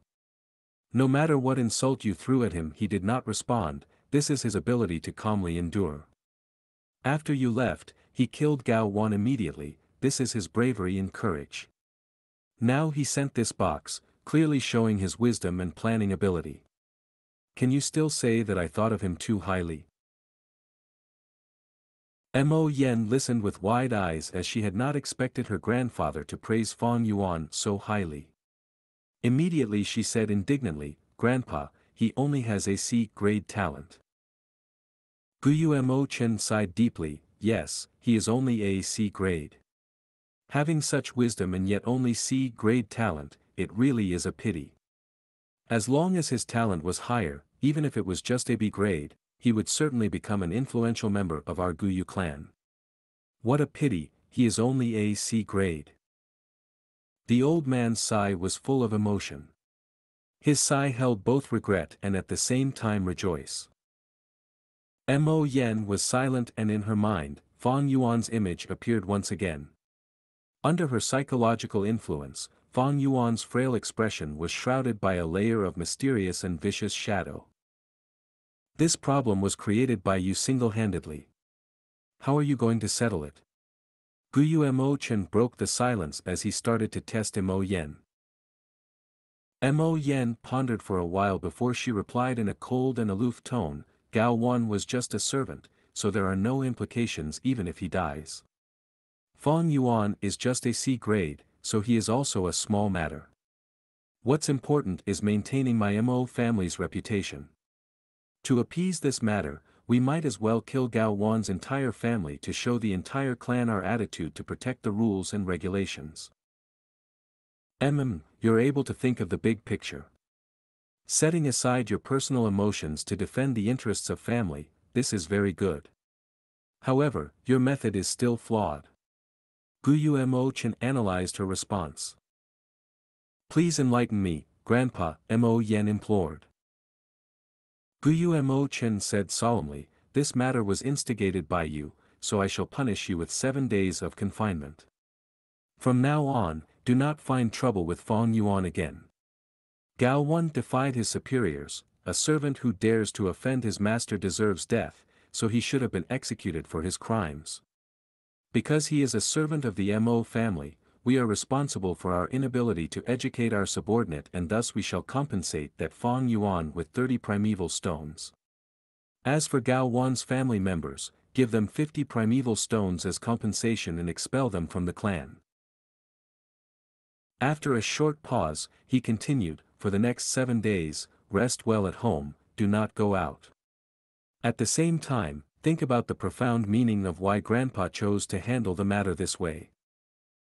"Yes, Grandpa." Chapter 38, Demon Walking in the Light. From the layers of dark clouds in the sky, the spring rain fell.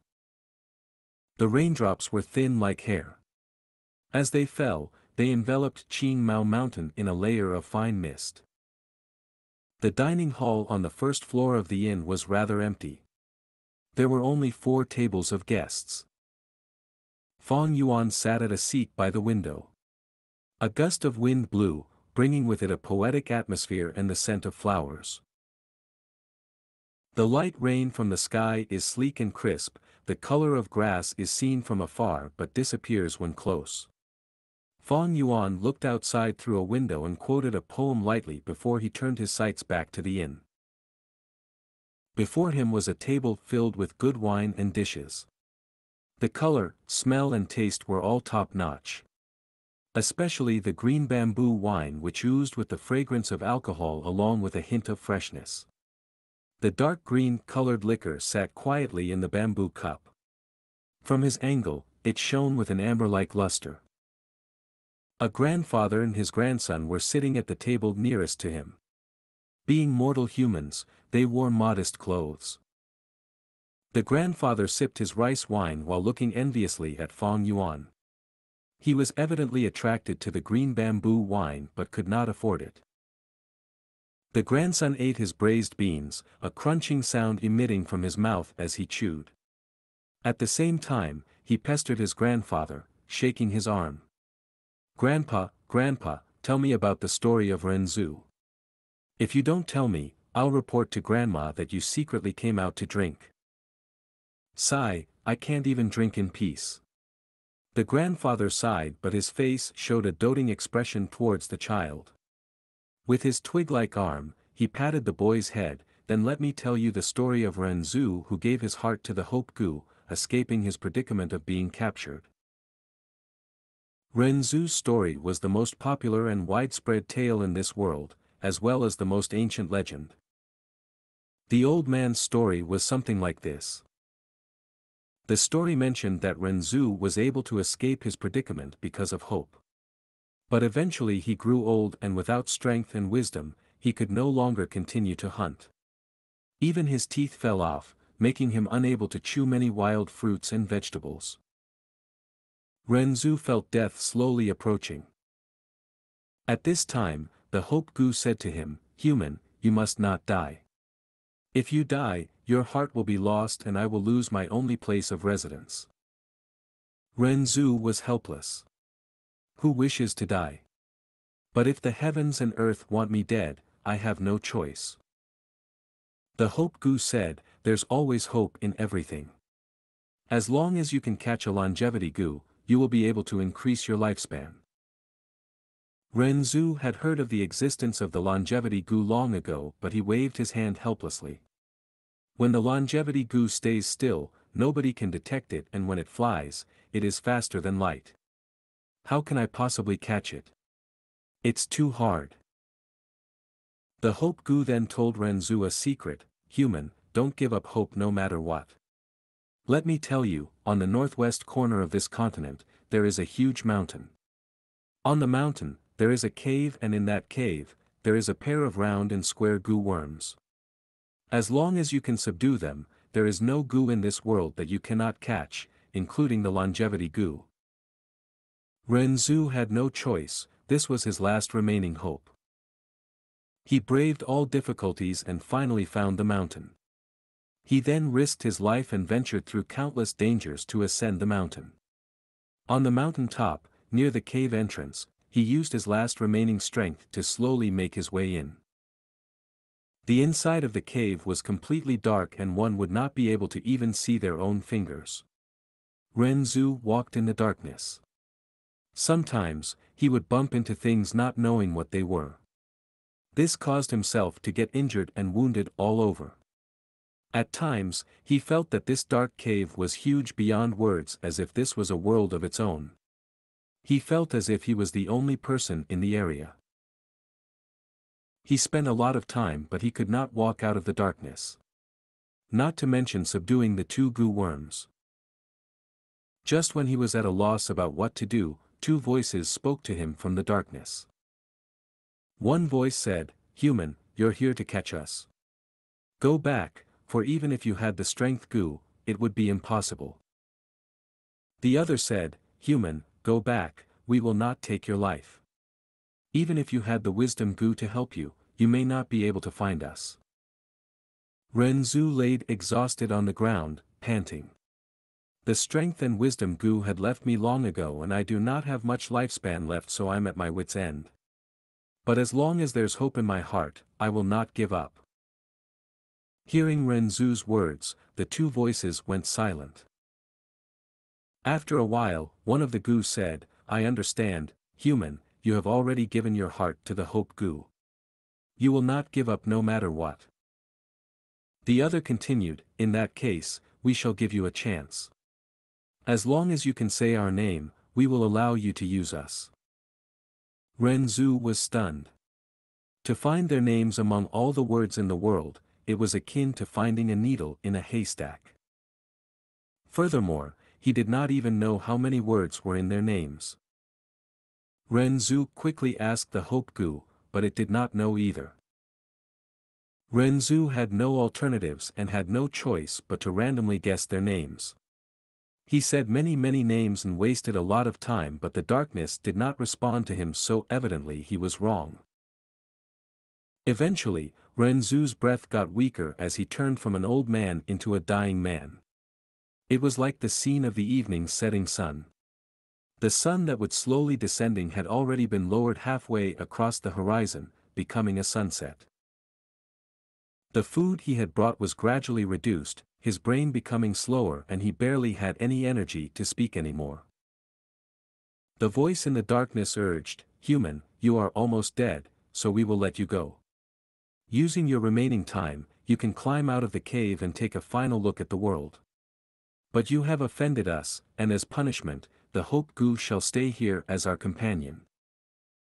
Renzu clenched his heart and rejected, "Even if I die, I will not give up hope." The Hope Gu was very touched and answered Renzu's call enthusiastically, emitting a bright light. At Renzu's chest area, a light began to shine. But this light was too weak, it could not illuminate the darkness. In fact, it could not even cover Renzu's entire body, but only engulfed his chest area. Yet Renzu could feel a renewed surge of energy gushing into his body from the Hope Gu. He continued to speak, shouting out names. But he was already muddled. A lot of names had already been said, but he could not remember that and repeated them, wasting a lot of effort in the process. As time continued to flow, Renzu's lifespan was almost over. Finally, when he was on his final day, he said out the word regulation. A sigh came from the darkness as a voice spoke, "Human, I admire your perseverance. You have said my name, so from today onwards, I will obey your commands. But only with my brother can I aid you in capturing all the Gu in the world. Otherwise, with my ability alone, it is impossible. Thus, you should give up. You're almost dead, you might as well use this chance to take a final look at the world." Renzu was determined and shook his head. He made use of all his time to continue saying out names as he tried to guess the other Gu worm's name. Seconds and minutes went by and soon he only had 1 hour left. But at this time, he unknowingly said the word rule. Immediately, the darkness dissipated. The two Gus appeared before him. As the Hope Gu had said, one was cubic, called regulations. The other was spherical, called rules. Together, they made up rules and regulations. The two Gu said together, "No matter who it is, as long as they know our names, we will listen to them. Human, since you know our names already, we will be at your service. But you must remember, it is important to not let others know of our names. The more people that know our names, the more people we have to obey them. Now that you are the first to subdue us, tell us your request." Renzu was overjoyed. "Then I order you both, go and catch me a longevity Gu." The rules and regulations Gu worked together and captured an 80-year longevity Gu. Renzu was already 100 years old, but after consuming this Gu, the wrinkles on his face vanished and his frail limbs became muscular again. A vibrant aura of youth oozed from him. With a belly flop, he jumped up onto his feet. He ecstatically looked at his body, knowing that he had regained the body of a 20-year-old. "That's all for today, let's go home, grandson." The old man, having completed the story, finished his wine as well. "Grandpa, continue telling me, what happens to Renzu after?" The grandson was unyielding as he shook his grandfather's arm. "Let's go, I'll tell you when there's another chance." The old man wore his straw hat and jacket, then gave his grandson another set that was a smaller size. The two walked out of the inn, stepping into the rain and slowly vanishing from sight. Rules and regulations. Fang Yuan's gaze was dark as he twirled his wine cup, looking at the liquor in his cup. His heart was touched. Renzu's legend was widespread throughout this world and there were almost no people who did not know of him. Fang Yuan had naturally heard of him too. But no matter if it was a legend or a story, it was dependent on the knowledge of the reader. The grandfather and grandson earlier merely treated it as a story, but Fang Yuan could understand the deeper meaning. Just like that Renzu. When he did not know the rules and regulations, he explored in the dark. Sometimes he bumped into things, knocking into others, causing himself to get injured and look like a mess. And at times within a wider area, he got lost and confused, moving without a sense of direction or purpose. This darkness was not purely black or the absence of light. Strength, wisdom and hope could not oppose it. Only when Renzu knew of the rules and regulations and said their names did the darkness dissipate and invite light into Renzu's life. The darkness was the darkness of the rules and regulations, and the light was also the light of the rules and regulations. Fang Yuan switched his gaze from his cup and looked outside through the window. He saw that outside the window, the sky was still dark, the greenery abundant and the pelting rain flying by like mist. Close by, the bamboo tall houses were lined up in a row, extending far out. On the road, several people walked, their feet stained with the mud from the rain. Some of them wore grayish-green straw coats, while others carried yellow oiled cloth umbrellas. Fang Yuan concluded, this world's heaven and earth is like a huge chessboard. All life forms are chess pieces, acting in accordance with their rules and regulations. The 4 seasons have their own rules and regulations, rotating between spring, summer, autumn, and winter. The flow of water has its own rules and regulations, flowing from high ground to low ground. Hot air has its own rules and regulations, floating upwards. Humans naturally also have their own rules and regulations. Everybody has their own standpoints, desires, and principles. For example, in the Guyu village, the servants' lives are cheap while their masters' lives are noble. This is a part of rules and regulations. Because of this, Shen Chui, who wants to get close to the rich and affluent, is doing her best to try and escape her servant status. Gao Wan tried all means and methods to please his master, using their authorities for himself. As for uncle and aunt, they gave in to greed, wanting to hoard my parents' inheritance. The academy elder wants to nurture Gu masters to maintain his position in the academy. Everyone has their own rules and regulations, every profession has its own rules and regulations, and every society and group also have their own rules and regulations. Only by understanding the rules and regulations can we see the situation clearly from the side. Gone with the darkness and embrace the light, moving around the rules with much to spare. Fang Yuan thought about his own situation, his heart already clear. To the Mo family's head Gu Yu Mo Chen, it is to protect his family branch's prosperity and benefits. Mo Yen found trouble with me, and that would be considered spoiling the rules, so for the sake of his family honor, he will not do anything to me. In fact, he might even compensate me. Actually, the Mo family has great influence, so if they risk their reputation and are bent on punishing me, there is nothing I can do to resist them. However, Guyu Mo Chen is afraid. He is not afraid of himself breaking the rules, but he is afraid that others will follow in his footsteps. In a junior scuffle, if the elders interfere, it would aggravate the situation. If it involved the higher-ups, it'd pose a threat to the entire mountain village. Guyu Mo Chen's fear lied here. What if in future conflicts, others laid their hands on his grandson Guyu Mo Bei? In his entire family line there's only one male, so what would happen if he died?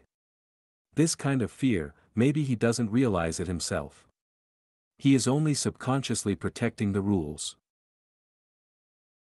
Fang Yuan's eyes were clear as he had the perfect grasp and understanding of the matter from start till the end.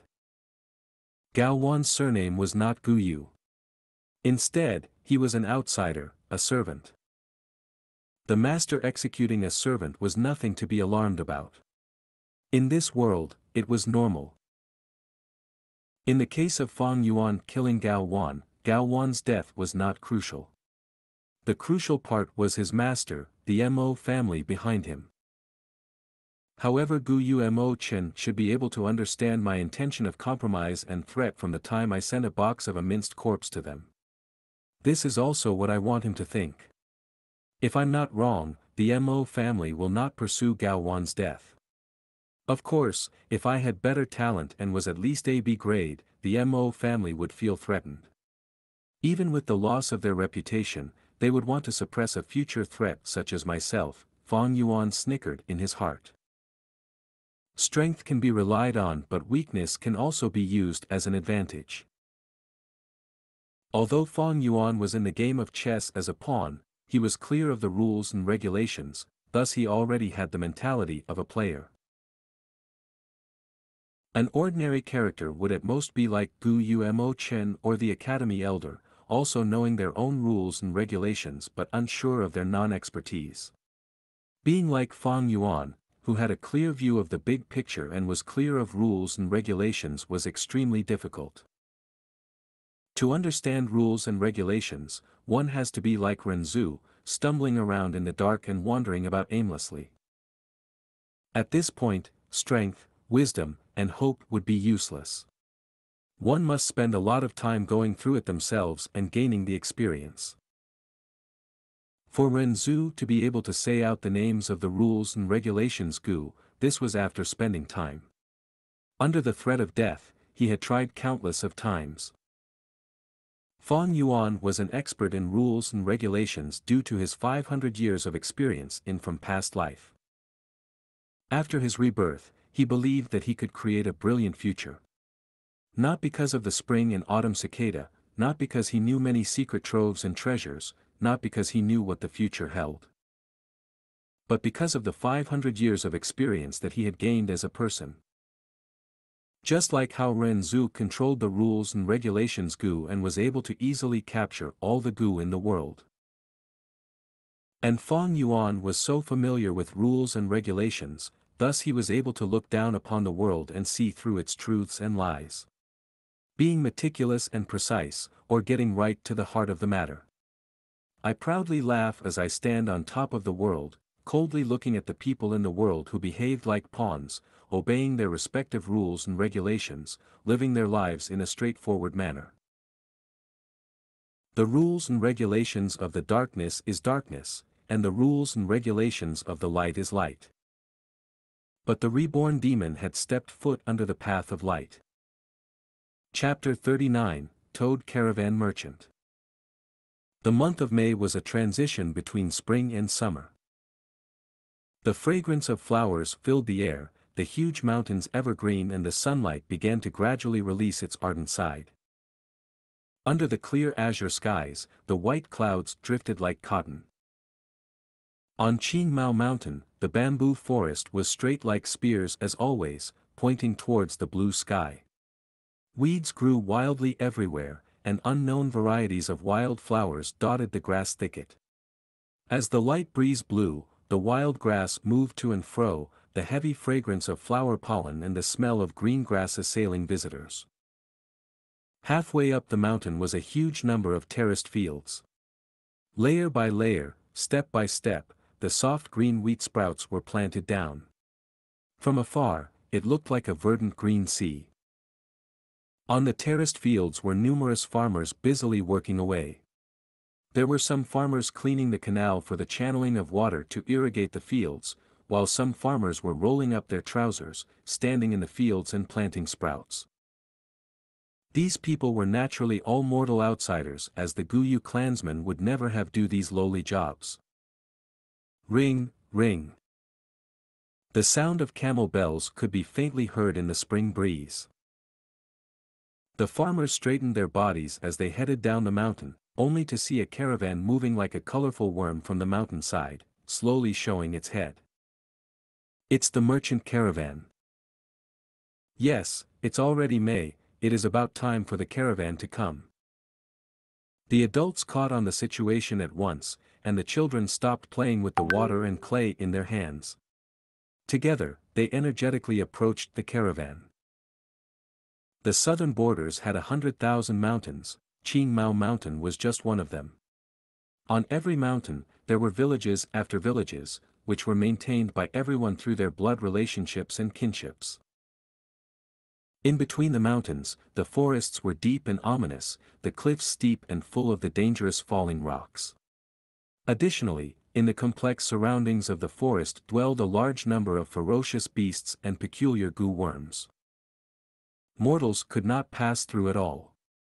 It was difficult to get past these obstacles alone, one had to at least be a rank 3 Gu master. Because of the poor economy, trading was difficult. Thus, the most important form of trading was through the caravan merchants. Only by organizing a merchant group in such a large scale could Gu masters come together with the power to help each other, conquering the difficulties in the traveling routes and traversing from one mountain to another. The merchant caravan's arrival was like a bowl of boiling water that poured into the peaceful and serene Qing Mao Mountain. All these past years they would come in April, but this year they only arrived in May. At least they're here now. The owner of the inn let out a deep breath upon hearing the news. The inn's business was poor in the other months, so only when the caravan came could he earn enough profit to last the year. At the same time, there was some green bamboo wine within his storage that he could sell to the caravan merchants. Besides the inn, the business at the tavern would also boom as a result. The caravan merchants entered the Guyu mountain village one by one, led by a treasure brass toad. This toad was 2.5 meters tall, its entire body orange-yellow in color. The back of the toad was thick and full of warts and knots. It was like the lumps of bronze nails on ancient city gates. On the treasure brass toad's back, thick ropes were tied around plenty of goods. At a glance, it seemed like the toad was carrying a giant backpack. A middle-aged man with a circular face full of pockmarks sat cross-legged atop the toad. He was fat and had a large belly. Both of his eyes formed into slits when smiling. He cupped his fists as he greeted the surrounding Guyu villagers. This man's name was Fu of the Jia clan. His cultivation was at rank 4 and he was the leader of the merchant caravan this time. The treasure toad hopped slightly as it moved forward, but Jia Fu, who was sitting on its head, was stable and steady.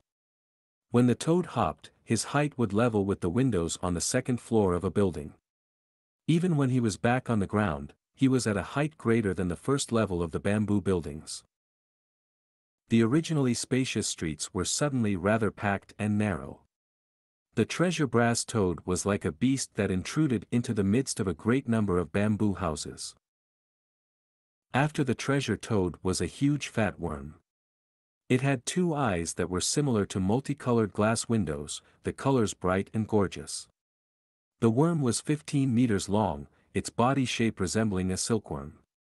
However, the surface of the worm was covered in a thick layer of black porcelain-like leather armor. On the armor was another abundant pile of goods and merchandise, a hemp rope tied around it. In between the gaps and intervals of the goods, Gu masters sat one by one, some old and some young. There were also mortals who were robust and sturdy martial warriors, slowly moving forward on the ground following after a fat black beetle. After the fat beetle, there were ostriches with brightly colored feathers, hairy mountain spiders, winged snakes with 2 pairs of feathered wings, and so on. However, these were in small numbers, most of the creatures were toads. These toads were all similar to the treasure brass toad, but they were smaller in size and had the build of cows and horses. The toads were carrying merchandise and people, their bellies bulging as they hopped forward. The merchant caravan wound deep into the village.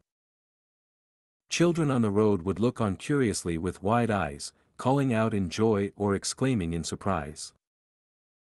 The windows on the second stories opened one after another, the mountain villagers observing the merchants from a short distance.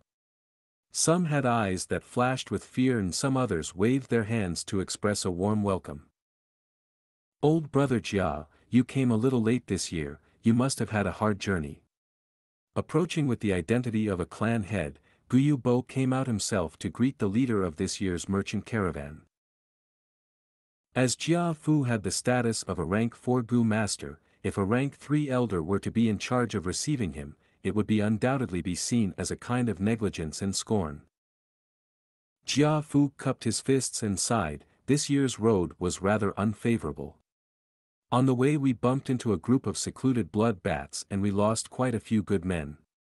Then on Jubai Mountain we ran into a mountain fog, and we didn't dare to continue traveling at all.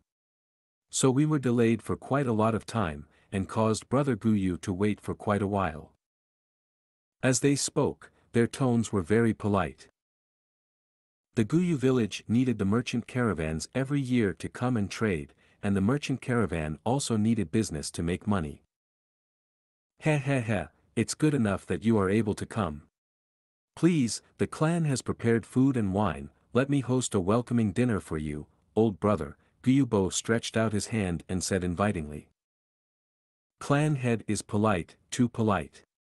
Jia Fu was flattered. The merchant caravan arrived at the boundaries of the Qin Mao mountain in the early morning, and by afternoon they were stationed in the Guyu village. When it was dusk, the surroundings of the village had formed into a widespread area of temporary shops and stores. All kinds of red, blue, yellow and green lofty tents were built, and every inch between the tents was squeezed with numerous little street stalls. The night was descending, yet it was still brightly lit in the area. An endless stream of pedestrians spilled into the area from the village. There were mortals as well as Gu masters. The little children hopped around in high spirits, and the adults showed an expression of joy akin to celebrating a festival. Fang Yuan moved along with the crowd, walking alone. The crowd was bustling with activity, groups of people either surrounding the stalls or endlessly pouring in and out of the entrance of the tents. The surroundings were filled with the shouts of merchants hawking their wares. Come, take a look. Top-notch blue sea cloud tea brick, drinking this tea makes one as cheerful as a fairy. Even if it's not a person drinking, it can be used for feeding and raising tea gu. It is a cheaply priced item for its value. One piece only costs 5 primeval stones. Brute force longhorn beetle gu, a gu master who uses this gu will be able to burst out with the strength of a cow. You can walk away, but don't regret it. Intimate grass, high-quality intimate grass. Everyone look at this quality, it's as fresh as if a newly picked one. 1 caddy for 2 pieces of primeval stones, very cheap price. As Fang Yuan heard this, his footsteps paused slightly, then he followed the sound and walked over. He saw an ostrich pulling a handcart with 2 wheels. On the handcart was a heap of pastel green herbs. Every blade of grass was a meter in length, slender and long. Their average width was around that of a fingernail. On some of the pointed tips of the grass grew red heart-shaped flower buds. The intimate grass was one of a gu worm supplementary food type. Its worth was stemmed from the fact that it could be used to pair up with a few other foods to feed a gu worm. For example, Fang Yuan needed to give 2 pieces of flower petals every meal to the Moonlight Gu when feeding it. If he mixed in a blade of intimate grass, the Moonlight Gu would be full just from eating 1 petal. The intimate grass only costs 2 pieces of primeval stones per caddy, while the moon orchid petal cost a primeval stone for every 10 pieces. With a simple calculation, one would know that mixing the intimate grass in to feed the gu would be more cost-effective. Half a month ago, because I used the Moonlight Gu in the academy to kill Gao Wan, I was fined 30 primeval stones. However, the Mo family paid me 30 primeval stones later as compensation, so I didn't really take any losses. In recent days I have robbed twice, my total number of stones amounts to 118. However, recently I continuously spent essence to refine middle stage primeval essence and nurture the 4 walls of my aperture, and I would use up 3 pieces of stones every day. Adding on the costs of feeding gu, my own daily expenses and successively buying green bamboo wine, I have 98 pieces at hand right now. Ever since Fang Yuan killed a person, the cruel and callous image had deeply rooted itself into the hearts of the students, and for a time no one dared to challenge him. This led to his plundering becoming much easier, as every time only a very small number would dare to resist. Fang Yuan calculated in his heart, then he moved his line of sight and continued walking deeper into the heart of the setup of temporary stores. The intimate grass stall was surrounded by a group of people. They were all either Gu masters or students, holding primeval stones in their hands as they shouted and rushed to buy it. It was not that Fang Yuan lacked the money to buy intimate grass, but he had no time. If memory serves, that mud-skinned toad should be in that store. In my previous life there was a Gu master who got it from gambling on the first night, hence he earned big time. I must hurry, I cannot lose a great deal through trying to save a little. Chapter 40, Toad Gu slumbering within the purple gold rock. The further one walked, the more flourishing and prosperous it was. Small street vendors lessened while large tents increased in number. There were all sorts of large tents to be seen, red, blue, green, yellow, in different shapes and sizes, several being a cylindrical shape. Some erected two-door pillars at the entrance of their tents, while others hung large red lanterns instead. Inside, some tents had vibrant lights, whereas others were dim and dark. Fang Yuan observed his surroundings as he walked, finally stopping near a gray-colored tent. "It's here," he evaluated while looking at the tent. It had two pillars at the entrance, and there were carvings on the pillars, two lines of antithetical couplet, 1. The left side wrote, "Small display of courage, obtain good fortune during the 4 seasons." The right side wrote, "Large display of skills, obtain good prosperity in all 4 directions." In the middle there was still another line, "Luck changes with time." That's right, this is a gambling den. This gambling den took around 1 mu, 2, of land. It was considered a large-sized tent. Fang Yuan walked inside. Inside of the tent, there was 3 rows of counters on a side. On the counter were pieces of amber or fossils. Some were as big as a palm, others were as big as a face. There were also others which were even bigger, those were as tall as a person. It obviously could not fit on the counter, thus it was directly placed on the ground. Different from the other tent shops, it was silent in here. Several Gu masters stood before the counters, some meticulously observing rocks on the display counter while others took the fossils and rubbed it in their hand to get a feel of it. There were some that were discussing quietly with their companions, and some were discussing the price with their shop clerks. But no matter what they discussed, they spoke softly, doing their best not to disturb others. This was a rock gambling den. In the Gu world, there were all types of Gu, coming with different shapes and sizes and all sorts of effects. Gu worms have their respective food to consume. Without food, they can only last a short amount of time before dying. But nature, towards life forms, was both uncaring and benevolent. If they lacked food, the Gu worms still have a chance of survival. That was to hibernate, undergoing self-sealing. For example, if the Moonlight Gu did not have moon orchid petals to consume, it may undergo self-sealing. It will try to maximize the conservation of its strength, like winter hibernation, falling into a deep slumber. At this time, not only would the blue glow on its body dissipate, it would also turn from a transparent crystal state into a gray rock, covered in a layer of rock shell. Eventually, the rock crust will get thicker and turn into a boulder.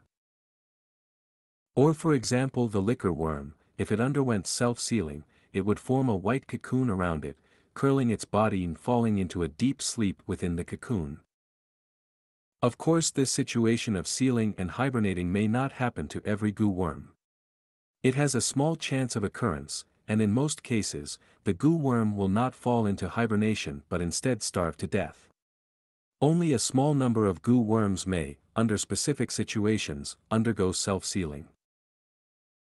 A few Gu masters who accidentally obtained these sealed Gu worms' rocks or cocoons would awaken the Gu worms that were slumbering within.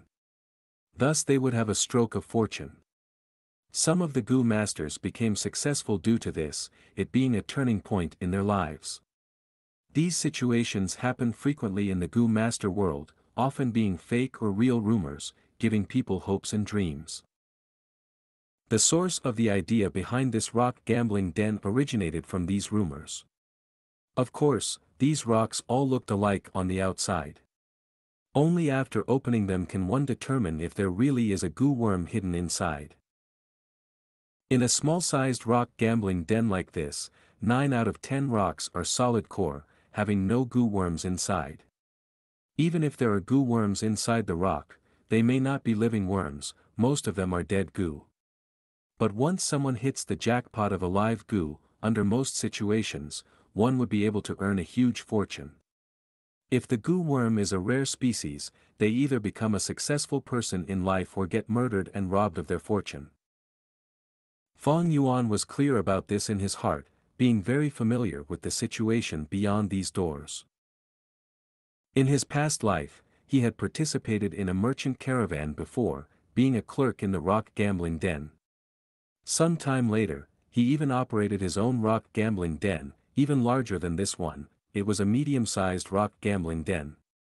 He managed to con some gamblers, and also misjudged at times, allowing other gamblers to win a precious Gu worm. Feng Yuan stood at the door for a while, taking a glance around him before slowly walking to the counter on the left side. Behind the counter, there was a shop assistant every few meters, both males and females. On their waist hung a green-colored belt, showing that they were not ordinary people but rank 1 Gu masters. Most were initial stages, while a selected few were middle stages. Seeing Feng Yuan before a counter, a female Gu master who was nearest by walked towards him and smiled, softly saying, "Young master, what Gu worm do you need? Every rock on this counter is sold at 10 primeval stones each. If this is your first try, just for the sake of it, why don't you go to the right counter? The rocks there are sold at only 5 primeval stones. If you are seeking thrills, you can go to the high-end counter at the middle, the rocks sold there are at 20 primeval stones each." This was an experienced female Gu master, having worked at the rock gambling den for quite some time already. She looked at Feng Yuan who entered, and determined that he was a student from his appearance, age and height etc. Those that came to gamble were all Gu masters. Students were only considered second-rate Gu masters, just starting their cultivation. Because they're often tight on finance due to feeding their Gu worms, where would they find the money to come and gamble rocks? Students like this, normally they just came to take a look and to get an eye-opening experience, satisfying their curiosity. Most were only window shoppers, though if some had well-to-do families, they might attempt to buy one to try. But most only bought the cheapest fossil. Thus, the female Gu master had no expectations towards how many rocks Feng Yuan could buy. "Let me look around first." Feng Yuan nodded at her expressionlessly, then started to look seriously into the pile. In his memory, it should be at this counter in this particular rock gambling den.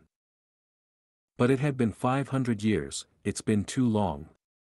Many things were vague to him already, especially when 500 years of memory was a huge capacity, so to be honest Feng Yuan could not remember distinctly. He could only vaguely recall that during this year on the first night the caravan arrived, a lucky bird spent 10 primeval stones to buy a fossil with purple gold luster. After he opened it on the spot, he obtained a mudskin toad. Afterwards this toad Gu was bought by another person, thus causing him to earn a small fortune of primeval stones. Feng Yuan frowned after observing for a while. On this counter, fossils with a purple gold glow numbered up to 20. In which rock was there a hidden mudskin toad? Every rock here was sold at 10 primeval stones each. Right now Feng Yuan had 98 primeval stones with him, and he could buy up to a maximum of 9 pieces. But realistically, he could not count like this. In any sort of risk and gamble, one had to consider the consequences. Feng Yuan was no longer a greenhorn, like those gamblers who thought they were blessed by heaven. Those who thought they were blessed by fate were usually those who fell under the mischief of fate itself. I am alone, with no relatives or friends that can help me. I have to save some primeval stones to survive, as well as to buy food for my Gu worms. He counted, and under the most basic reservation, he could buy at most 7 pieces of fossils. This rock, the purple gold, is dotted like the stars, but it's flat as a pancake. There's definitely no mud-skin toad inside. This piece has striking purple gold color, but it is only fist-sized. If there really is a mud-skin toad inside, the rock should be at least 30% larger. This purple gold fossil, well, it's big, but the surface is extremely smooth, while the mud-skin toad's skin is supposed to be rough and uneven. This is evidently not the one. Feng Yuan continued to observe and evaluate, using the method of cancellation. When Gu worms hibernate after self-sealing, they would form into a natural fossil, being undetectable from most of the world's detection methods. The remaining detecting methods were too rough, and once used, it would instantly kill the Gu worm within that is barely alive. Thus, when Gu masters choose rocks, they could only rely on their guessing, experience and luck, sometimes relying on a little bit of instinct. Otherwise, this would not be called gambling. Of course, in this wide world, there are countless wonders, and one cannot exclude the fact that a detection method which is extremely gentle exists, allowing a Gu master to know if the rock contains a Gu worm. Feng Yuan had heard of such rumors in his past life, but after experimenting, found that it was all lies. Feng Yuan assumed privately, if such a method really exists, it has to be a hidden legacy, controlled in the hands of a small number of mysterious people, having no impact on the gambling business.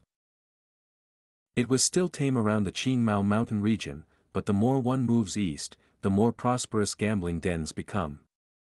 At the Baitu, 3, mountain region, every family village had its own gambling den. In some large-sized forts, there were even large-sized gambling dens built. The 3 villages that were famous for their rock gambling were Pan Shi, 4, village, Gumu, 5, village, and Songjing, 6, village, where there were even mega-sized gambling dens. These 3 mega-sized gambling dens each had 1,000 years of history. Currently, their business was still blooming, with an endless number of gamblers. There had never been a situation of clean sweep by anyone. Currently, the tent that Feng Yuan was in can only be barely qualified as a small-sized gambling den. If it was any other 15-year-old who came, they would definitely be confused by all the different fossils, and even if they chose it, it would be by random guessing. But Feng Yuan was different. Firstly, he already knew a portion of the answer from the start, thus his search range shrunk to less than 30 pieces. Of course, to find that one rock out of these 20-odd pieces was extremely difficult as well. But using his 500 years of experience as backing, with such a rich pool of information, he picked out 6 pieces of purple gold fossils that best fit the criteria after observing for a while.